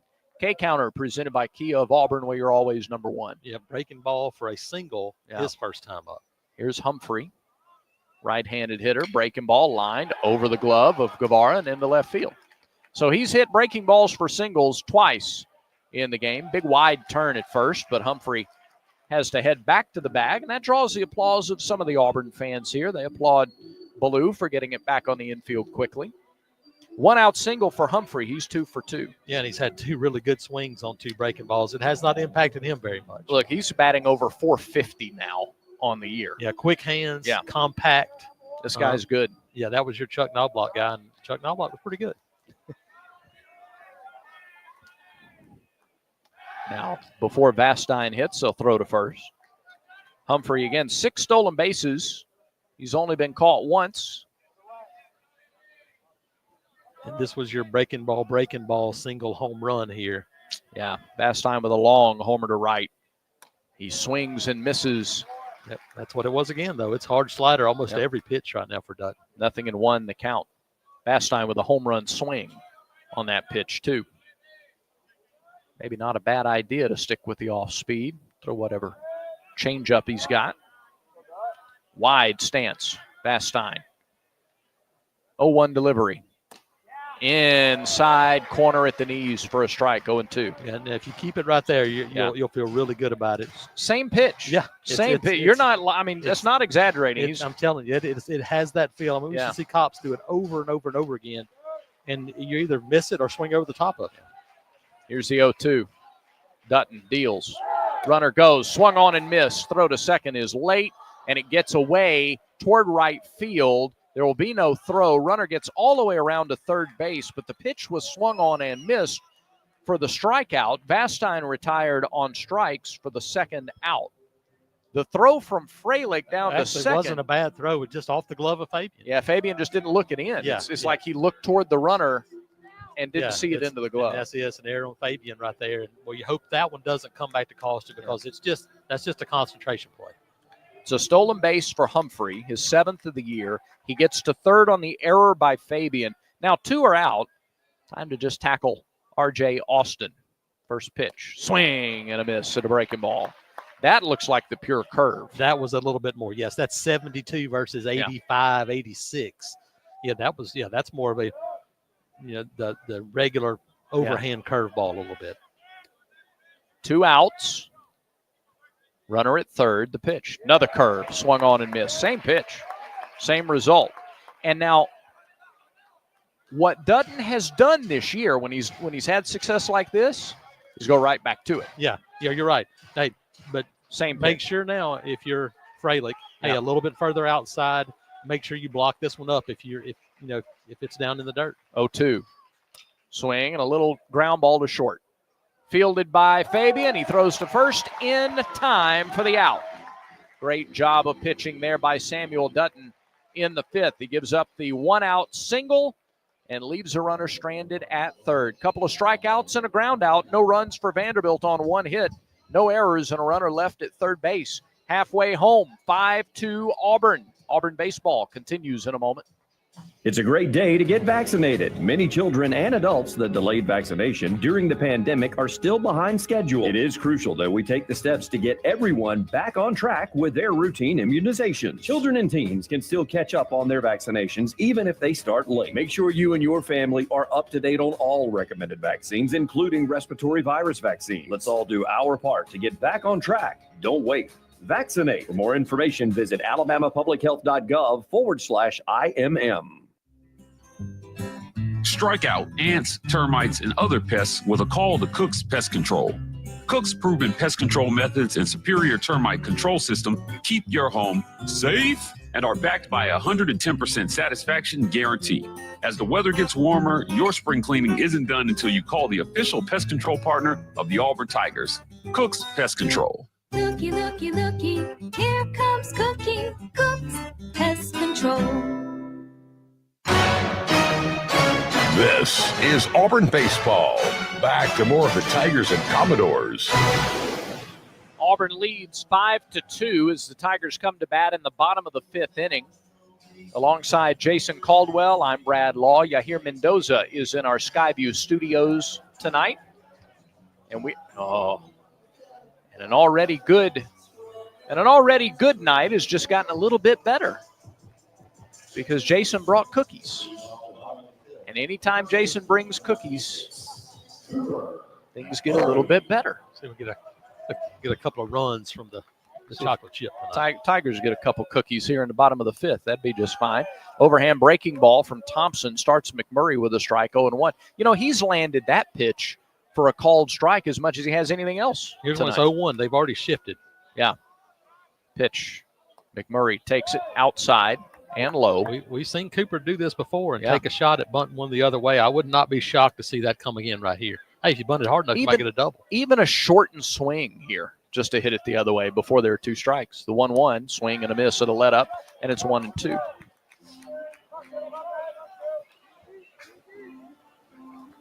Thompson, the Vandy people talk about his toughness and his fight, and he's trying to show that here after Auburn got him for 5 runs in the 3rd. 1-2 pitch, swing, and a pop-up, left side, foul, way into the seats. This another inning right here. Show another battle inning. Right. Foul some pitches off. Just keep the more you do that, the more you maybe force Vandy to get in that bullpen a little earlier than expected. Yeah, Auburn would love to run him from this game in this inning. Correct. Vandy would like to get him through this inning at the very least, maybe fight for another 1-2. That's too high. 2 balls, 2 strikes. McMurray brought home a run with a sacrifice fly in the third. It was an absolute laser right at the right fielder. He's also grounded out to first, so he's pulled it twice. He takes that in the dirt. Now the count's full. There you go. Like I said, this battle, keep battling.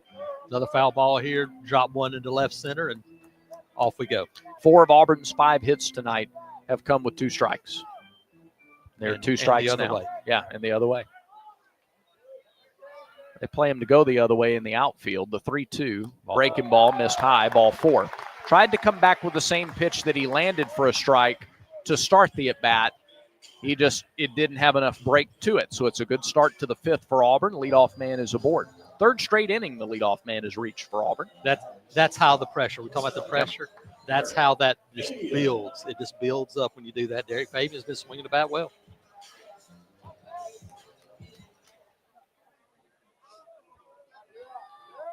First pitch to Derek Fabian is a called strike on the outside edge, 0-1. Fabian drilled a double to right into the corner with a couple of runners on in the 3rd inning. Scored 2. He came around to score later in the inning. 0-1. Upstairs, 1 ball, 1 strike.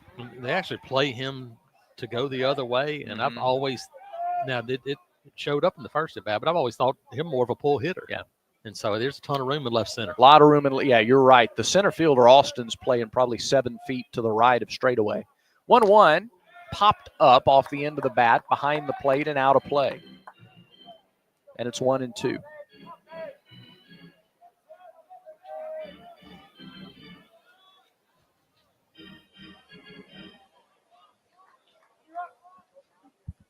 Some games tightening up around the SEC on the Yellowwood scoreboard.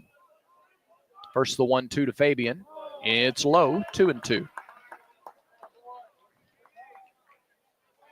In Knoxville, Florida and Tennessee are tied at 1 in the top of the 5th. Kentucky leads Georgia 6-4 in the top of the 5th in Athens. Texas A&M and Alabama tied at 2 in the bottom of the 4th in College Station. 2-2 pitch to Fabian. Swing and a foul ball. He's battling, still 2-2. Yes. McMurray, the runner at first, 87 pitches now for Thompson. You're getting to his season high. Correct. SEC tournament real quick. Florida up 52-41 just early in the second half. It's one of those that you know they wanted to play Missouri again, try to avenge the loss. 2-2. Fabian takes it high and a little in, and the count is full. So both hitters in this inning have fallen behind in the count early, but battled back. 2 full counts. Yeah. You look up and you go, all of a sudden you go 10, 11 pitches and you haven't retired a batter yet. McMurray, the runner at first after a walk. Fabian, 1 for 2 on the night. Payoff pitch to the Auburn shortstop. Swing and a miss. He went after a high fastball.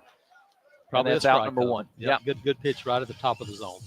Just the 3rd strikeout for Thompson in the game. And in the same way McMurray won the battle, Thompson won that battle with Fabian. And it gives Cade Ballou a chance. Ballou is grounded out to second and popped out to center. Big hole on the left side of the infield. They play him to pull, but it's not the shift. Pitch. Swing and a line drive towards center. Austin backing up. He makes the catch. Got on him in a hurry. But he was there. 3 or 4 really well hit balls right at outfielders. And quickly two her down. He went down to get that one. That was around shin level, and he had a lot of power behind it. All right, here's Freilich. And they're shifting before immediately. This thing ever starts. Send one down there. Absolutely. Just third bump base one down line. the left field line and get Chris River to the plate. Yeah.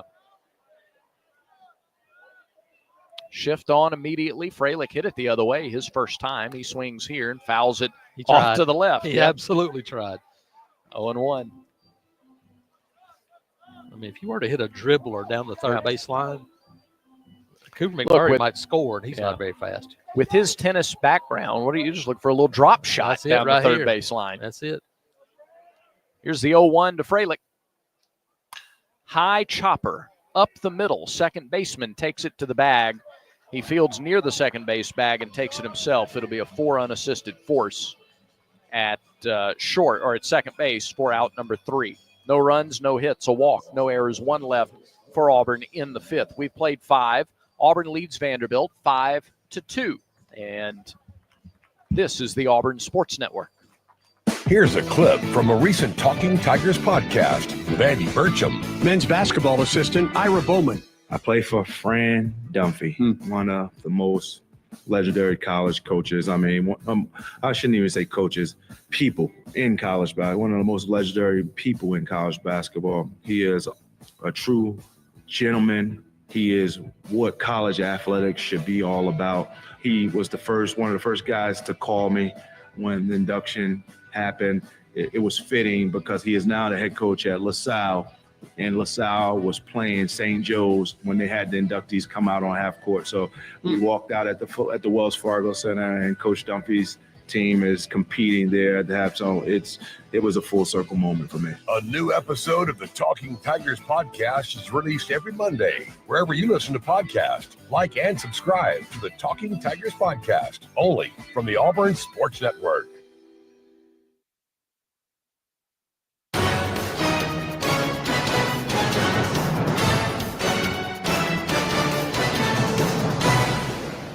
We're headed to the 6th. Auburn leads Vanderbilt 5-2. And the 5th inning of today's game was presented by Wind Creek Casinos. You can elevate your own game plan to fabulous. I don't know where it is right now, but you can elevate it to fabulous. Play the hottest games, win some fabulous rewards at Wind Creek Casinos and on the Casinoverse app. Download that while you're at it. Download the Auburn Game Day app. Might come in handy for you tomorrow with softball at 11, baseball at 11, men's basketball at 12. Busy day. Busy day. Tickets, by the way. I love you can do your tickets on the app, too. Make sure you have it downloaded and do everything you need with the Auburn Game Day app. All right, starting. The 6th inning is Nelson. The first pitch to him way upstairs. 1 ball, no strikes. Riley Nelson, couple of ground balls from the Vanderbilt first baseman. He's grounded to second. He's grounded into a 5-6-3 double play. He hit it short into the shift. 1 ball, no strikes. He's in a lunging stance in the left-handed batter's box. Dutton to the wind, and he fires, and a fastball is right through the heart. 1-1. So they've got a guy who bats like Chuck Knobloch, and they have a guy who does just a straight hamstring lunge in the left-handed batter's box. 1-1. Off speed and missed low. 2-1 the count.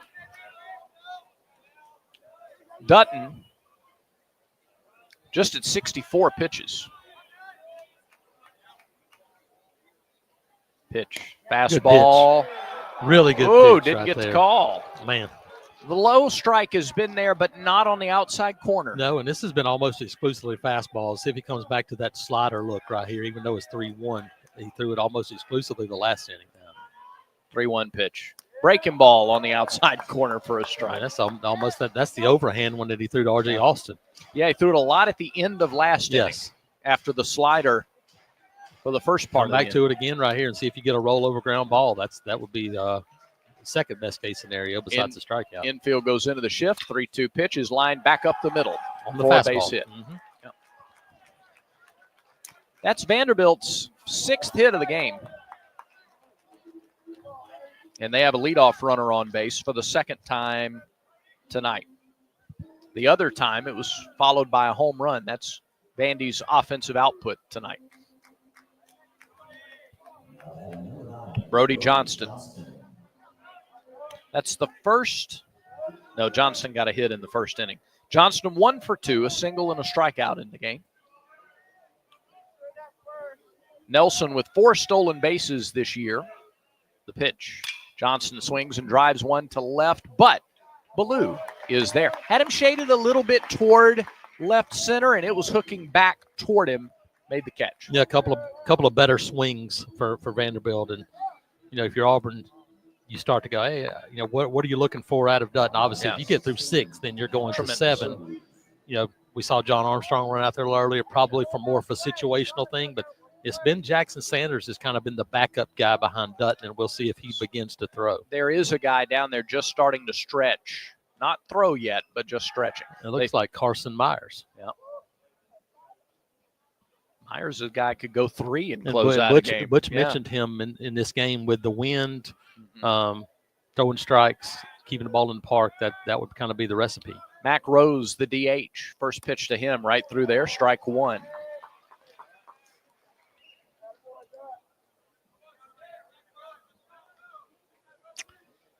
Tough news to report from Jane B. Moorfield tonight. Final score in 8 innings. Texas A&M comes from behind to beat Auburn 5-4.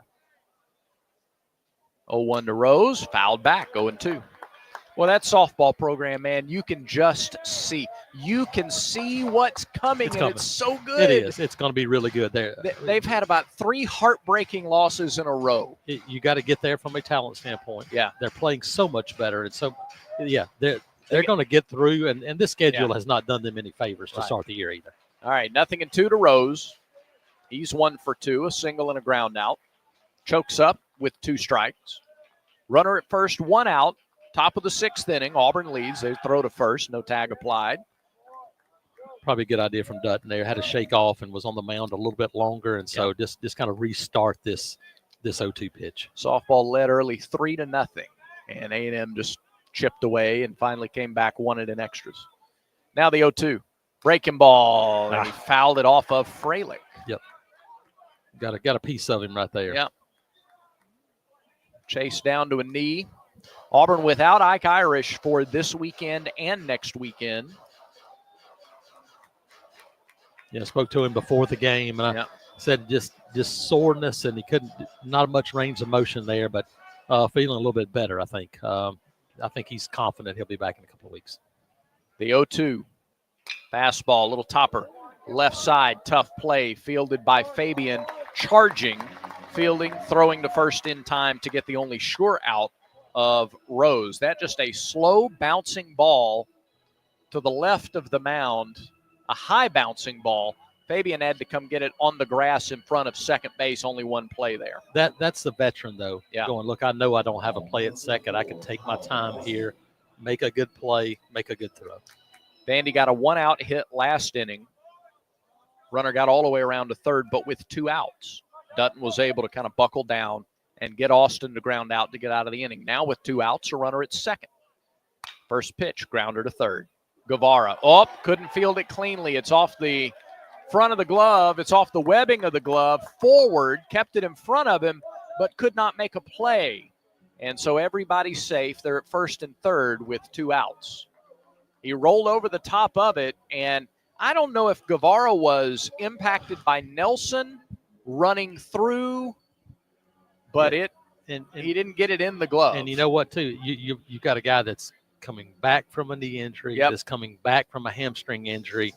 And honestly, it looked like he was a little stiff, maybe going to get that one some, and just didn't quite get down to the ball. And you're right, you're right, webbing of the glove, and never got into the glove. So time called. Everett Tieford, second-year pitching coach, is out for the first time tonight. He's getting together with his infield. He's talking to his pitcher and his infield with 2 outs in the top of the 6th inning. Second error of the night for Auburn. First on Guevara. Nelson is at third. Barzy is at first. And Mike Mancini, the hitter. Mancini's 0 for 2. He's grounded out and struck out tonight. And this is, again, you're talking about as big a situation as you can get. Try to keep this as a 3-run lead and give yourself 9 outs to get out of this game. Obviously, a massive situation here. Carson Myers in the bullpen. If we hear from a lot of you that you watch and then sync our audio with it, so you got a shot of Carson if you're doing that tonight. Mancini, the hitter, left-handed batter. First pitch to him, fastball up and away, ball 1. Tying run at the plate, 2 outs, 6th inning. Yeah, quality pitch time here from the veteran. Can you get that slider back, maybe the backdoor breaking ball here, and see if you can get him to swing over one? Pitch number 75 from Dutton. Here it is. High pop left side out of play. 1-1. Both teams 14-3 coming in. Both teams solid fielding percentages coming in. Vanderbilt's pitching stats a little better than their hitting stats. Auburn's hitting stats a little better than their pitching stats. 1-1. Fastball, strike. It's just a strike, period. Ball's right down the middle. It's called a ball. They didn't call that a strike? I mean, that's the thing. They appealed to third, Jason, because he flinched. And I can see him not thinking he swung, but the ball's right down the middle. It's just a strike, period. But it's not called that way, so it's 2-1. Well, the Auburn dugout wanted that. It might have been a little high, but it's been a strike. Here's the 2-1. Breaking ball, that's low, and now it's 3-1. Yeah, and I think he probably got impacted a little bit by Freilich. Yeah. But, man, that's a pitch that's been a strike for a lot of this game. 3 balls, 1 strike. A hitter's count. I still think you come back to the breaking ball here. It's been a pitch that's worked out really well for you. 3-1. Called strike, inside corner. He may have been taken all the way there. And that's kind of that hard slider again that has been kind of the go-to pitch for him. And I think you stick with what's been your best pitch tonight if you're Sam Dutton right here. Dutton trying to close the door and get through the 6th. Crowd gets behind him. Runners from the corners, 2 outs. Here's a pitch. Ground ball, right side. Second baseman Snow has it to first for the out. Another terrific job by Dutton to pitch out of a little bit of trouble. He works through the sludge and gets through 6. No runs, 1 hit, 1 Auburn error, 2 more stranded Commodores. And we go to the bottom of the 6th inning at Plainsman Park. The score remains Auburn 5, Vanderbilt 2. Auburn baseball continues in a moment. You've created a comfortable home office. Now let Carrier provide the cash bonus. For a limited time, you can claim up to $1,550 in cool cash rebates on a qualified Carrier home comfort system. There's never been a better time to upgrade to year-round premium comfort and energy savings. Carrier, turn to the experts.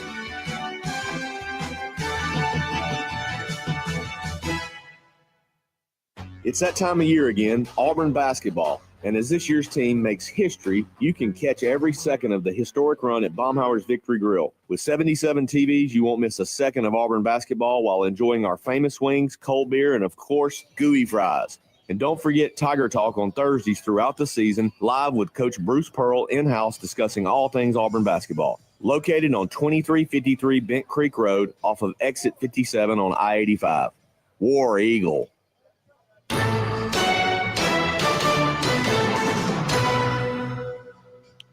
All right, back at Plainsman Park, we go to the bottom of the 6th inning and a Pepper Tree pitching change for Vanderbilt. They pull J.D. Thompson, the starter, in favor of number 77. So 22 out, 77 in, another double number.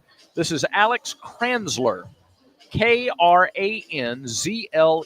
Kranzler, 6'3", 222, a sophomore from Norwood, New Jersey. A right-hander. Kranzler is 1-0 in 5 relief appearances with an .077 earned run average. He has saved 2 games for the Commodores this year. Kranzler, 11 2/3 innings, only 6 hits, 2 runs, 1 of them earned. He's only walked 1, and he struck out 10 in 11 2/3 innings. He has given up a triple and a homer. No wild pitches, no hit batters. Teams are batting just .146 against Alex Kranzler. 5 innings for the starter. Thompson gives up 5 runs on 5 hits in 5 innings. He walks 2 and strikes out 3. He threw 3 wild pitches, and a couple of them factored. He threw 93 pitches, only 58 strikes. So Kranzler is in, and the first pitch is a breaking ball for a strike to Chris Rimbert. Yeah, really kind of open, kind of flies open a little bit and kind of gives you a look that he's really wide, but a good breaking ball to start. Pitch. Oh, called strike off the outside corner. Literally the first time that has been a strike tonight. Yeah, and I don't think that was particularly close. No, either. I agree. Just got to battle if you're Chris here. 0-2. He fouls it away at the plate. Still 0-2. Actually got a pretty good pitch on an 0-2 count.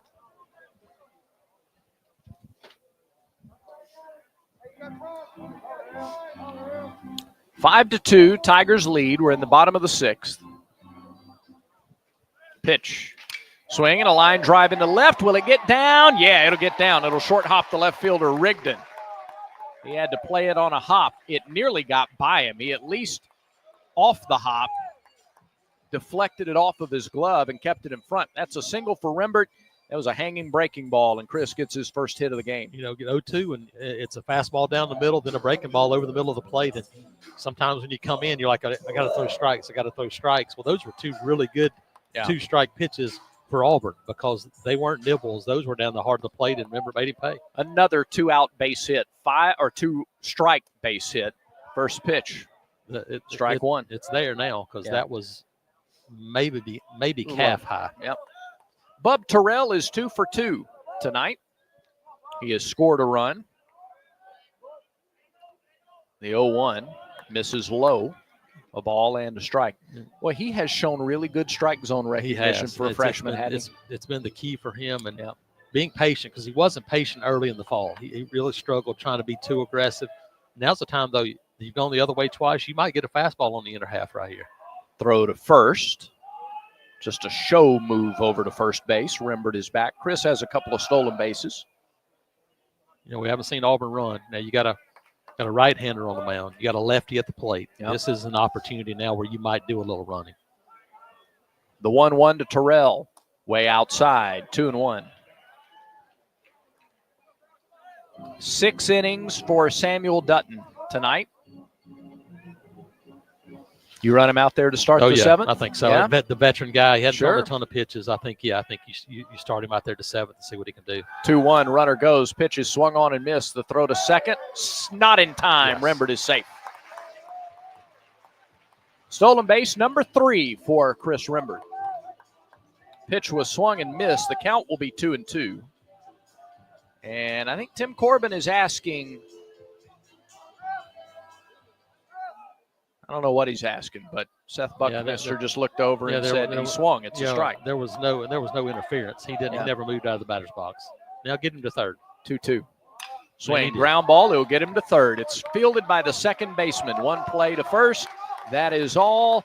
Terrell retired. That's as good as a sacrifice, though. Doesn't go into the book that way. You wait, look at the dugout. Yeah. You'll see how important that at-bat was. They're ready to greet him like he hit it out of the ballpark. Absolutely. Everybody is fixing to be at the plate. Look, Bub talking to Guevara. Yeah. These are freshmen that are having these at-bats. Yeah. That's really strong. Yeah. So Bub stops and talks to Guevara and to Carter on his way back to the dugout. Yeah, that's everybody understanding the assignment. Infield drawn in now for Vanderbilt. First pitch, slider way outside. Ball 1 to Guevara. I'll take that. I'll take a little ping pong action off the brick wall here to get a run. Whatever it takes, right? Well, the infield in, and Guevara has a ton of power. So you open up the holes for the right-handed hitter. Pitch. Fastball, chopper, to third. Fielded by the third baseman, comes home. Safe. No play, no tag applied. It was up the first baseline. Rembert scores, and it's 6-2. Speeding up the defense forced a mistake that time from the third baseman, Johnston. It did, because he was going to have to be perfect to even be close anyway. Yeah. But he got put in a bad situation because he's like, look, do I let this ball go? It maybe go foul. Yeah. And to have no chance. He took a shot, and there was just no chance there because Rembert did a great job of going on contact on a slow hit ground ball. The stolen base and getting the runner to third all play a role in that run. And there's Carter swinging and fouling it off to the right. 0-1 the count. Carter's been hit by a pitch and scored. He's also popped out to short. Fielder's choice puts Guevara at first. He gets an RBI. Throw to first. And Eric is chased back. Is that his first RBI of the year? It sure is. Guevara drives in his first run of the season. On the ball hit about 48 feet. I think sometimes that's how it works. Yeah. But with the infield in, I think it might go foul if he lets it, but he couldn't afford to do That's it. the thing. He couldn't afford to do it. And he was put in a situation where he had to try to make a play.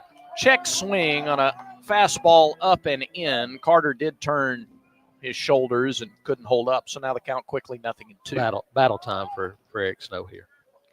Pitch to Carter. Line drive, base hit, left field. Yeah, Bristol Carter. 0-2 again. 0-2 pitch right down the middle. Another 2-strike hit for Auburn. 6 or 7 tonight. Yeah, all but one.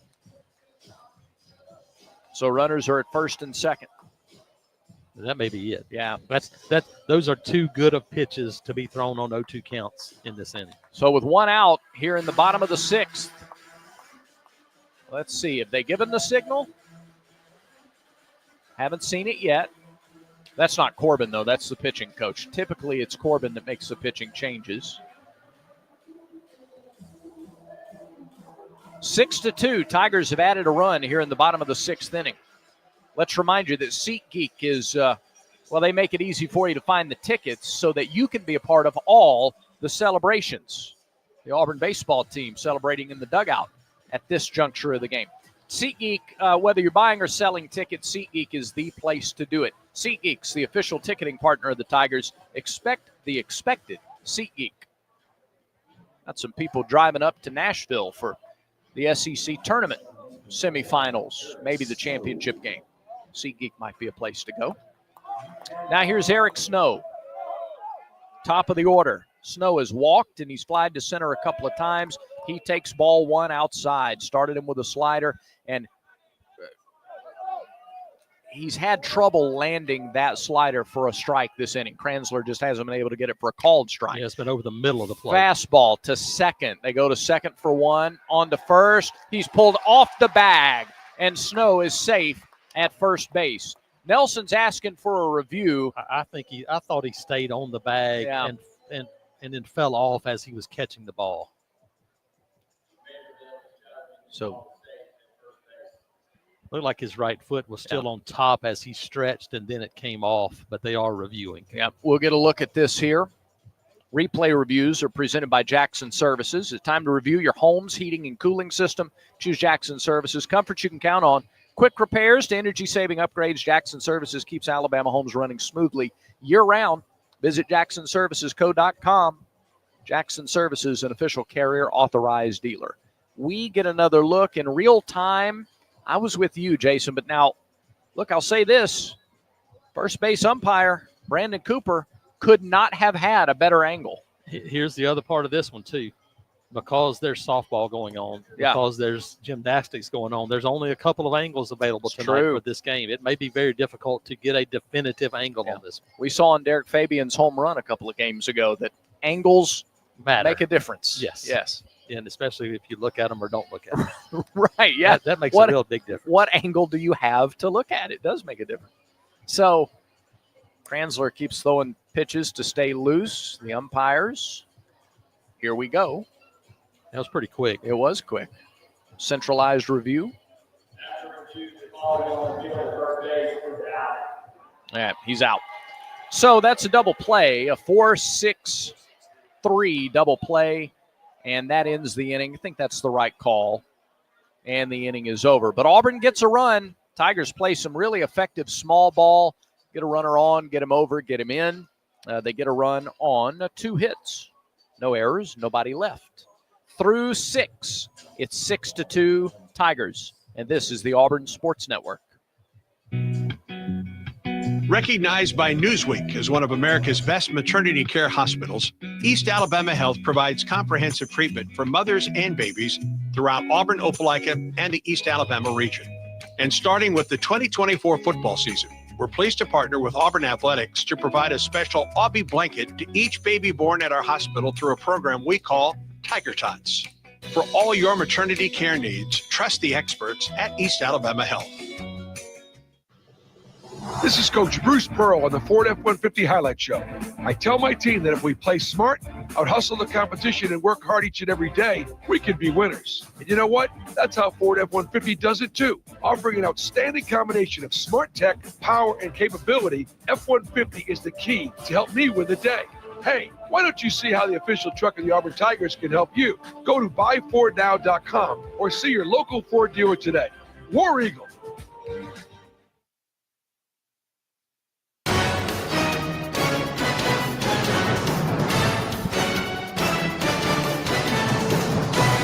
Bottom third of the Vanderbilt order due up in inning number 7. Samuel Dutton goes back to work. Dutton under 80 pitches as he starts the 7th inning. Auburn leads 6-2. The next pitch will be pitch number 80 for the senior right-hander, and it is cut on and missed by Rigdon. Rigdon 0 for 2 with a couple of strikeouts. He's been caught looking twice tonight. 0-1 the count. The pitch. Missed outside with a heater. 1-1. Thank you so much for making Auburn baseball part of your Friday night. We're on great radio stations like our local affiliate here in the Auburn area, Wings 94.3. 1-1. Breaking ball hit softly back to Dutton. He runs 3/4 of the way to first base, then underhand tosses for the out. 1 away. He's done a great job of. There's been we saw a pattern for 1 inning where it's a lot of that hard slider. Then it's come back to fastball, and now it's back to mixing it again. He's done a great job of being able to throw multiple pitches for strikes. Auburn gave him the opportunity to expand his arsenal. Mm-hmm. You know, at LSU as a reliever, 2-3 pitches. That's about it. Auburn gave him the ability not just to start, but to expand his repertoire. First pitch popped way up by Humphrey, and that is going to get into the stands or over the stands. 0-1 the count to the Vandy right fielder. He is 2 for 2 tonight. A couple of singles and a run scored. Local affiliate Wings 94.3 tonight. We're on ESPN 106.7 in Auburn tomorrow. Our wonderful local partner. They are always willing to do what is necessary to bring the Tigers to you. 0-1 pitch. There's a strike with a fastball. 0-2. And it's been breaking ball, base hit, breaking ball, base hit. The first 2 pitches here have been fastball. Yep. I'd be really surprised if we see anything else other than if it's a breaking ball outside the zone. Yeah. I still think it's going to be a fastball on the hands. Here's the pitch. Fastball fouled back. That was elevated a little bit. It was. And it's still 0-2. He's running it up there at 92 miles an hour, 85 pitches into the game. Yeah, I think if you're going to throw the breaking ball here, it's it's Chase. I'm going to throw this down and away. Yeah. Start it across the plate and have it break across, but I still think I'm going to stick with fastball. 0-2. Fastball fouled away right side. 4 fastballs in a row, and he tapped into the well there and got 94 out of him. Man, I tell you what, Humphrey has felt like he's been on every pitch that he's thrown tonight. He's hitting 465. Yeah, and he's boosted his average, 26 points with his 2 for 2 start to the night. Here's the pitch. Threw the breaking ball off the end of the bat. Foul. Oh, he thought he had him. Dutton, I think, thought he had Humphrey there. That's about 5 as good a pitch as you can throw. Yeah. And he's still at the plate. Sometimes you tip your cap, go, man, that's just a great bat. No, this guy's just a good hitter. Find a way to get him out. No balls, 2 strikes. Pitches to waste if he wants to. Pitch number 88 on the night from Dutton on the way. Fastball swung on and missed. At 93. That's got to be satisfying for Sam. He wins that battle. Fastball beautifully placed. That was on the outside corner. Man. Dutton putting on a show tonight to open SEC play. He gave up the 2-run homer in the 3rd. Nothing for Vandy since then. Vastine hit the home run and now takes a breaking ball for a strike, 0-1. Good job by Chase Freilich to frame that one, bring it down a little bit. And, man, you got to give that freshman a lot of credit for jumping in here and doing what he's been able to do early this season. Freilich behind the plate. Dutton's 0-1. Low and inside, a ball and a strike. And now if you can get Dutton through 7, if Dutton gets Auburn through 7, do you think about saving Carson Myers for tomorrow? All of a sudden, then you roll him back out for the 8th at this point, and you can get through right here and don't throw a few more pitches, then you feel good. Auburn leads 6-2. We're in the 7th inning. The 1-1 pitch to Vastine is way outside, 2-1. Dutton has given up a couple of runs on 6 hits. It comes back to the breaking ball here. It's been kind of his go-to pitch. Throw that heavy slider here and try to throw a strike. Myers still in the bullpen for Auburn. He's loosening. 2-1. Off speed or breaking ball. It's fouled away. 2-2. He's been able to throw that pitch consistently for a strike tonight. And that's been something that's helped him tremendously. Infield goes into the shift for Auburn now with 2 strikes on Vastine. Nobody on, 2 away. 6-2 Tigers, 7th inning. Dutton into the short windup and the 2-2 pitch. Fouled back to the net. Went after a high fastball. At 94 here. Hey, he's emptying the tank. 90-plus pitches into this game. That is, but again, shows you he's been able to just be consistent throughout this game, and he's still got something in reserve. Talk about the power in the lower body earlier in the game. 2-2. Breaking ball. Ground ball. McMurray, first base, takes it himself. Inning over. A 1-2-3 7th inning, and Samuel Dutton putting on a clinic on the mound tonight. Commodores go in order in the 7th. It's a happy 7th inning stretch time at Plainsman Park. Auburn 6, Vanderbilt 2. Auburn baseball continues in a moment. Let's huddle up and make things happen with the only cards for the Plains. The Auburn University Regions Visa Debit Card and Prepaid Regions Now Card. They're a win for your wallet and a big War Eagle, whether you're purchasing stuff for game day or every day. Want to go all in on confidently showing your Tiger pride? Order your card now at regions.com/go Tigers. Regions, official bank of the SEC. Member FDIC. Terms, conditions, and fees apply. This is Coke Zero Sugar. Could I be the best Coke ever? Try and taste with your ears. Hear those bubbles? Imagine them tingling on your tongue. Fizzy deliciousness. Listen to that cascading liquid. A mouth-watering waterfall. Irresistibly tasty. Zero sugar. Crisp, refreshing, and ice cold. Is Coke Zero Sugar the best Coke ever? Try and decide. This game recap is presented by Regions Bank. Regions is a proud partner of Auburn University and the official bank of the SEC. Samuel Dutton has given up 2 runs on 6 hits through 7 innings so far tonight. He has thrown strikes and a lot of them, and the offense got a 5-run 3rd inning to turn a 2-0 deficit into a 5-2 lead. Tigers tacked on an insurance run in the 6th, and Auburn leads 6-2 as the Tigers come to bat in the bottom of the 7th inning. McMurray, Fabian, and Ballou, and as they do, they'll face a new pitcher, a Pepper Tree pitching change for Vanderbilt. Matthew Shorey is on, number 43, Shorey, S-H-O-R-E-Y.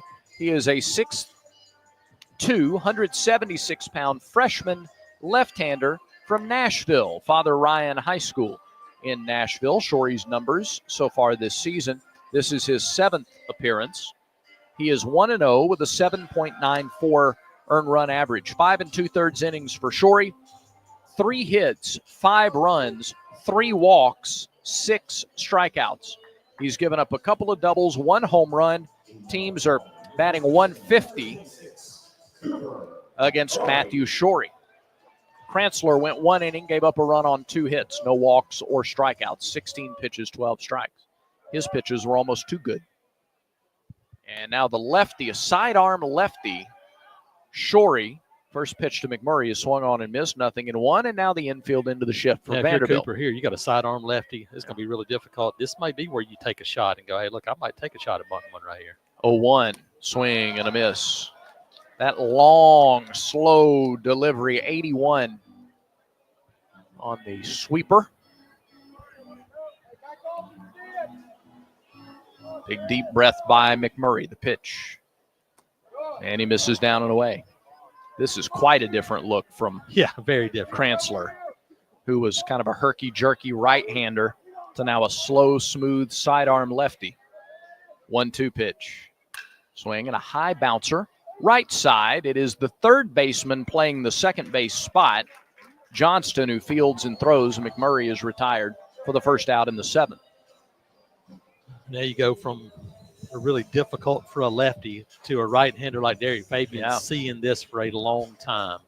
Can you find a pitch to drive right here? Boy, some clouds have cleared for the moment, and there is just a beautiful full moon. It is full. Out beyond the War Eagle wall. Pitch. Hit him in the back. Did it get by him? So far, it went behind him. I think his sure did. I think his cleat stuck in the ground, and he threw the pitch anyway. Boy, it looked destined to hit Fabian, but he threw it behind him. 1-0.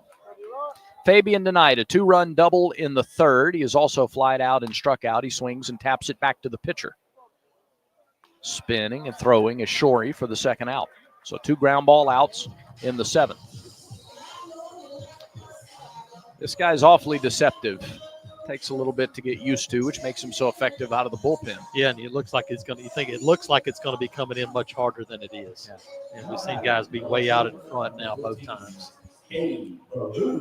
So they brought in the lefty to deal with a couple of lefties in the lineup in this inning. McMurray, Fabian a righty, then Ballou and Fralick behind him. And the first pitch is a called strike to Ballou. Cade has grounded out once and flied out twice.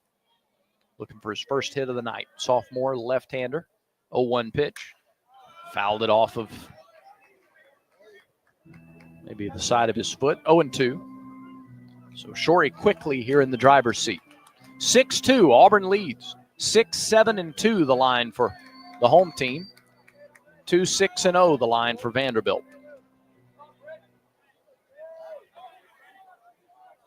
Most of the crowd still here on a beautiful night. The 0-2 pitch. Ground ball, right side. Second baseman playing that way. Mancini gloves and throws for the out, and Auburn goes in order in the 7th. Before we break away, let's pause 10 seconds for station identification on the Auburn Sports Network.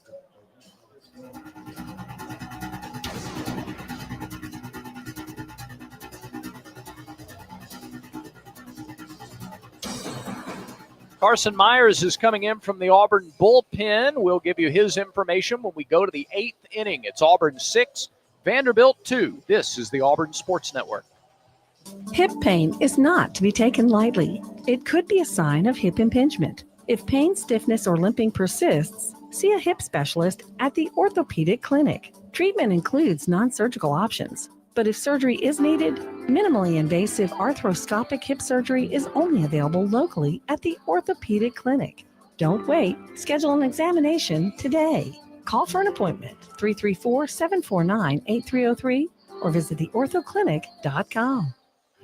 Big eating in Auburn and Opelika means Big Mike's Steakhouse. Famous for high-quality steaks cooked to perfection on an open-fire grill served in a relaxed, rustic atmosphere. It's happy hour at Big Mike's every Wednesday and Thursday from 4 to 6 and half off select appetizers, draft beer, and well drinks. And don't forget, a Big Mike's gift card will always be the perfect gift for Big City Steak in your hometown. It's Big Mike's Steakhouse in Auburn at Shigjern Parkway and Wire Road.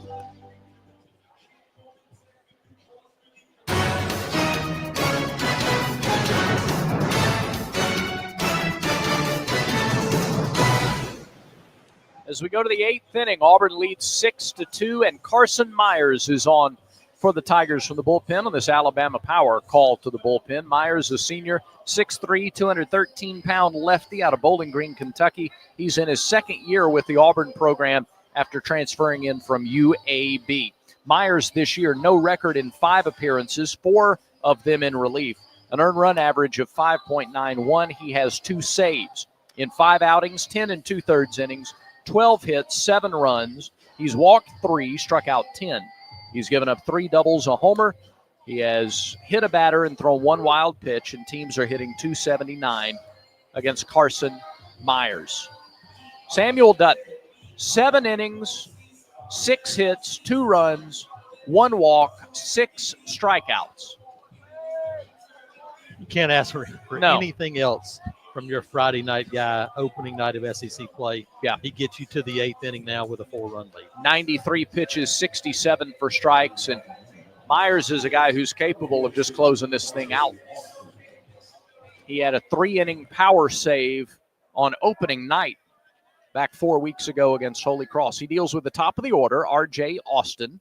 First pitch to him in there for a strike, 0-1. That's it. Can he throw that breaking ball for a strike? And that was a good start. Austin against Dutton was 0 for 2, a walk, a ground out, and a pop out. Right-handed hitting center fielder out of Atlanta. The pitch, swing and a miss. High fastball, 0-2.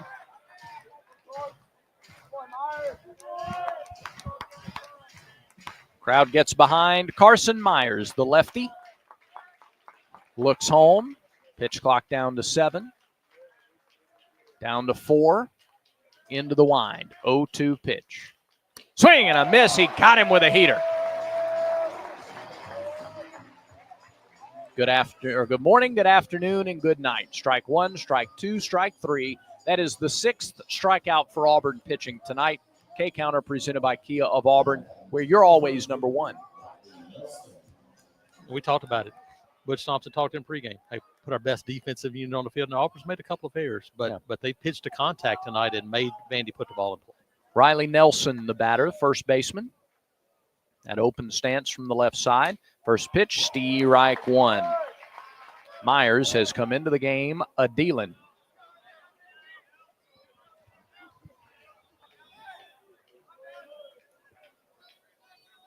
Nods yes, he's got the pitch that he wants. The 0-1. Missed down and away. 1 ball, 1 strike. Nelson today has singled, and he's grounded out a couple of times. Game 2 tomorrow, 11 o'clock. We're on the air 10:45 Central. ESPN 106.7 in the Auburn area. 1-1 pitch, swung on and missed. About an 80% swing there. It's 1-2. If you're not in the Auburn-Opelika area, you can't listen to our wonderful local affiliate, make sure you have the Auburn Game Day app. You can listen that way. Now, a ball and 2 strikes. The pitch to Nelson. Got him swinging. Man, really good pitching so far by Carson Myers. Fastball, he established the fastball and then comes back with a breaking ball to the lefty. Using the high-low parts of the zone very effectively. And I talked to Gabe Rose earlier this week. Look, you've got to be able to throw a fastball. He's talking about hitters expecting it, but Auburn pitchers too, and he's been able to throw the fastball and maybe a little bit of unexpected from Vandy. Here's Brody Johnston. First pitch to him. Called strike, outside corner. 0-1.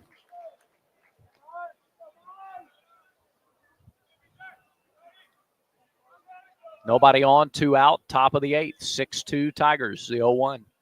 Swing and a miss at the off-speed pitch, 0-2. And here comes the crowd again behind Myers.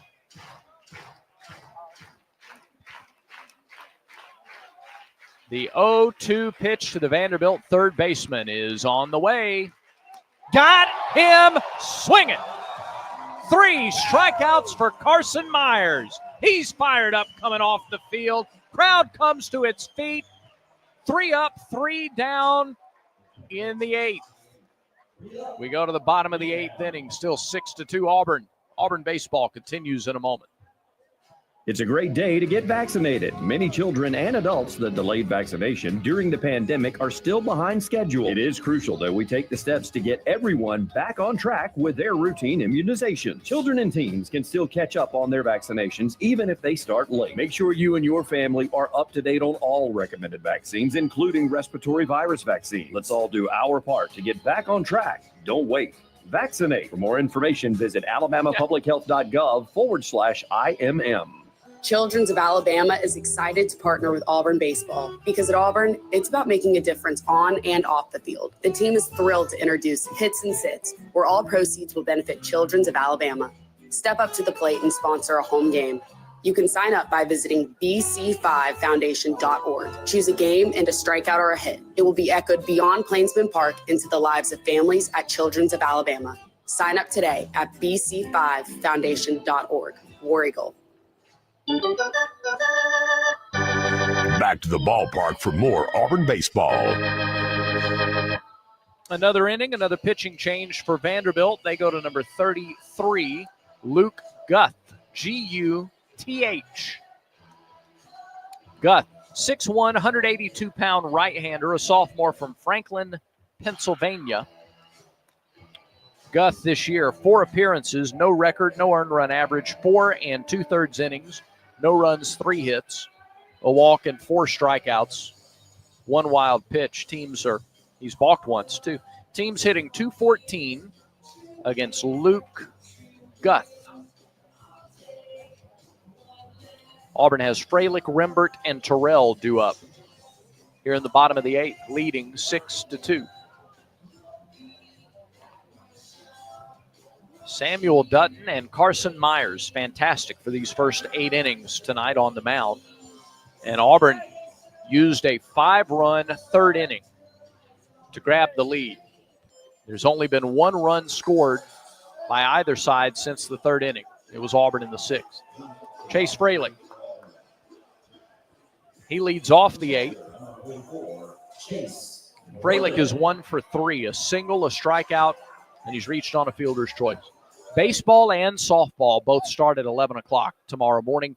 Men's basketball is on the network tomorrow, starting at 11:30 with coverage. Fralick bunts in front of the plate, just not out there far enough in front, and Barzy, the catcher, pounces on it, throws to first. Fralick tried to surprise the infield there and just didn't get it out far enough. Perfect sacrifice bunt, but that's one where you can bunt that one as hard as you want to. He just didn't push it hard enough. So here's Chris Rembert. He singled, stole a base in the 6th, came around to score. He is 1 for 3.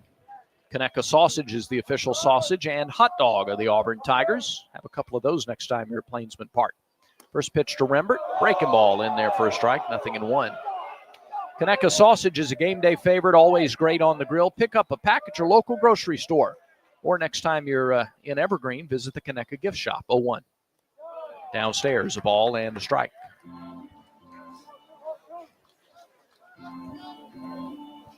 Auburn basketball against Tennessee in the SEC tournament semifinals tomorrow at noon, 11:30 broadcast time from Nashville. The 1-1 pitch. Swing and a miss at a slider. It's 1-2. Duke, North Carolina down to a 1-point game with 30 seconds left. Duke 72-71. Florida up 10 with 3.5 minutes left over Missouri. A ball and 2 strikes here to the Auburn freshman DH. The pitch. Swing off the end of the bat. Little roller out to second. Backhand stop made by Mancini. Throw. He is they called him out. Ooh, that's a close play. Is Auburn going to challenge that late in the game? It might be worth it. You got nothing to lose. Slow rolling grounder. Backhand stop by Mancini. That's really close. That's really close. But you know what? Rembert didn't ask for a challenge. Yeah, and that's one. So a different situation, maybe a different opportunity. Feel like Auburn has momentum in this game and a lot of leverage. You got like, hey, let's don't slow it down right here. Steamroll forward. Bub Terrell swings at the first pitch, fouls it back, 0-1. Yep, let May Bub hit a solo home run here and then get out of here with another insurance run. There you go. A couple of singles in his first 2 at-bats. He grounded to second last time. A 2-for-3 night for the freshman in his first SEC game. 0-1. Breaking ball low. 1 ball, 1 strike. Vanderbilt has the middle third of the order due up. Rose, Barzy, and Mancini against Carson Myers in the 9th. 6-2, Tigers lead. The 1-1 on the way. Fastball ripped into right. Ground ball, base hit, Terrell. A 3-hit game in his SEC debut. All different at bats. From that time, he got a pitch to drive and just smashed it through the right side. Buddy, he is. What did Jim Fife say about Bo Jackson? He is just eaten up with all kinds of talent. He is. Here is Eric Guevara. First pitch to the sophomore third baseman. Slider misses outside. Guevara held up. 1-0. Hard to take that. It's a strike 70%. 70% of the way it's a strike. It is. And it just falls off the right side. Big hole to the right. Guevara has a hit and a run scored.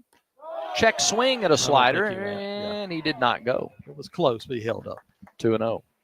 Slider start to Guevara. He has scored a run. He has driven in his first run of the year tonight.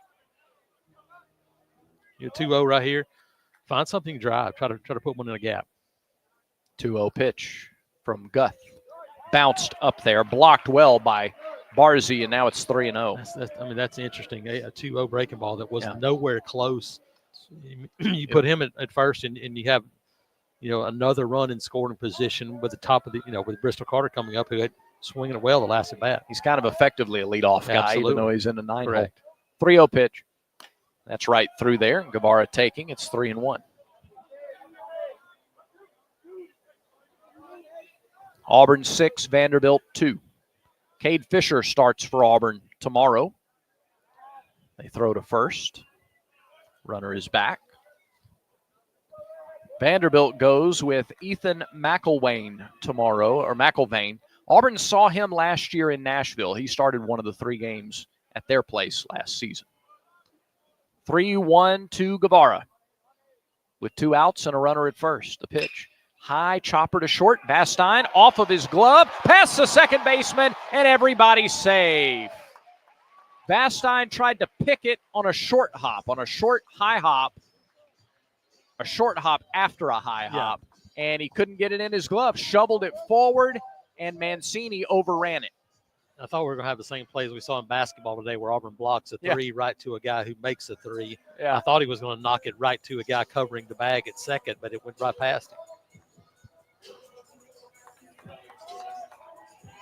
So it's called a fielder's choice.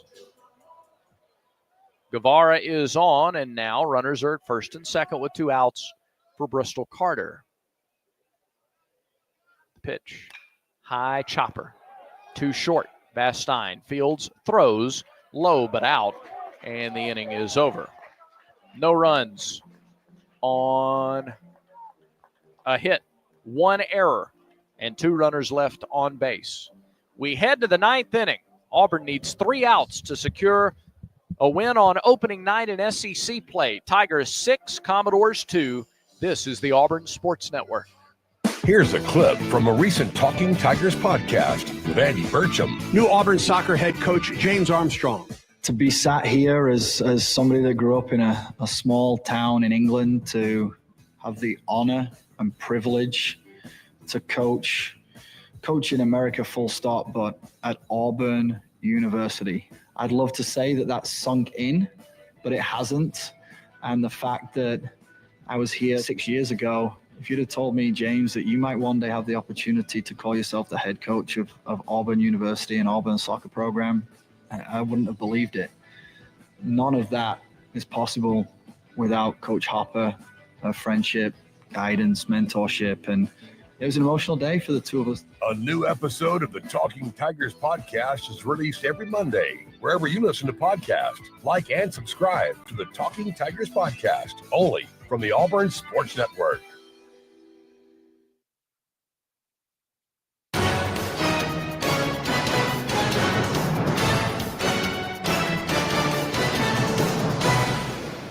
It's Auburn 6, Vanderbilt 2 as we go to the 9th inning here at Plainsman Park. Carson Myers struck out the side in the 8th. He is trying to nail it down in the 9th and earn a 2-inning save, his 3rd save of the season. And for Auburn to get the win, it'll need to get the middle third of this Vanderbilt order. Rose, Barzy, and Mancini. Collectively, they're 1 for 9 tonight. Rose singled to left back in the 1st inning. And they're going to bring in a pinch hitter for Rose, the DH. This is Jaden Davis, a 5'10 junior out of Cookeville, Tennessee. Davis on to pinch hit. He is 6 for 31. He has a homer and 3 RBIs, a 194 average. Davis, a right-handed batter against the lefty Carson Myers, and the first pitch from Carson is high and outside for ball 1. After the game, keep it here for the Regions Bank post-game show. Jason Caldwell down on the field. 1-0 pitch from Myers. Line caught. No, out of the glove. He'll have to throw him out. Guevara does. Oh, boy. Line drive to Guevara at third. He went to the dirt to get it. It popped out of the glove. He had to get up quickly, turn around, center himself, and make the throw, which he did for the out. 1 away. And now here's Colin Barzy, the catcher, right-handed batter. He'll bat. He has gone 0 for 3. Ground out, line out. He's reached on an error. And the first pitch misses a little out. 1 ball, no strikes. Samuel Dutton, the story of this game on the mound. 7 strong innings for the Tigers, and now Myers has retired all 4 that he has faced. The 1-0, outside, 2-0.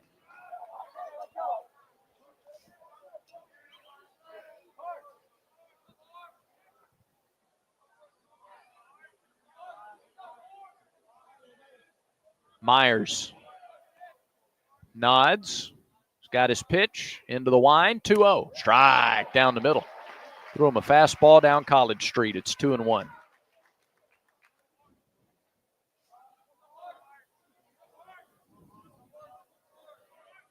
Wind by Myers in the senior pitches and misses low. It's 3-1. He hadn't had a 2-ball count up until this. Now it's 3-1.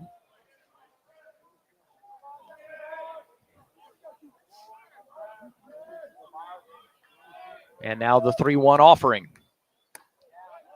Ooh, just missed a little bit inside, I think. And that's a walk with 1 out. First base runner allowed by Myers. And the first base runner for Vanderbilt since the 6th when Barzy reached on an error. So 1 out base runner, Mike Mancini is the batter. He has grounded out twice and struck out once. How about a ground ball double play? Auburn's already turned 1 double play tonight. It's 19th of the year. First pitch is a breaking ball, upper part of the strike zone. It's 0-1.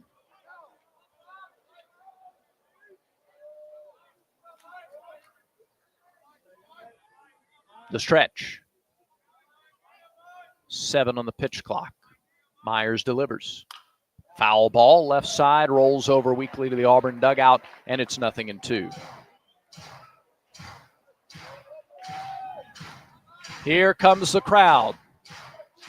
Many who started here are still here. They want to see this thing punctuated. 6-2 Tigers. The pitch. Missed a little low. A ball and 2 strikes. Fralick has done a nice job tonight catching his 3rd straight game in the absence of Ike Irish. He puts a sign down for Myers. Carson nods, and here is the 1-2 pitch to Mancini. Missed low again, 2-2. Auburn has a right-hander in the bullpen. I think that might be Ryan Hetzler, just in case. Runner leads from first, 1 out. 2 balls, 2 strikes to Mancini. Pitch. Off speed, called strike 3 on the inside corner. 4th strikeout for Carson Myers. And Auburn's an out away from a win on opening night in conference play. 10 strikeouts now for Auburn pitching. 10. This is a Vanderbilt team that did not strike out all that much in pre-conference. Only 129 strikeouts in 17 games coming in. And Auburn has 10 as a pitching staff tonight. Here's a pinch hitter for Vandy. Maldonado. First pitch to him. Strike on the outside corner. Chris Maldonado, Jr. from New Jersey. Right-handed batter. The 0-1. High pop. Left side. Foul ground. Is there room for Guevara? There is not. There is not. He ran out of room. And it's 0-2. Now, let's see if this crowd responds, comes to its feet. No balls, 2 strikes, 2 outs. And here come the fans. Auburn has won the last 2 series against Vanderbilt at Plainsman Park, 2018 and 2022. They're trying to start this one on the right foot. The 0-2 pitch. Called strike 3 on the outside corner. Carson Myers strikes out 5. goes the last 2 innings and earns a save. And Auburn beats Vanderbilt to open SEC play. Final score, Auburn men 6, Vandy boys 2. Auburn baseball continues in a moment. I like what I like, and I do what I want.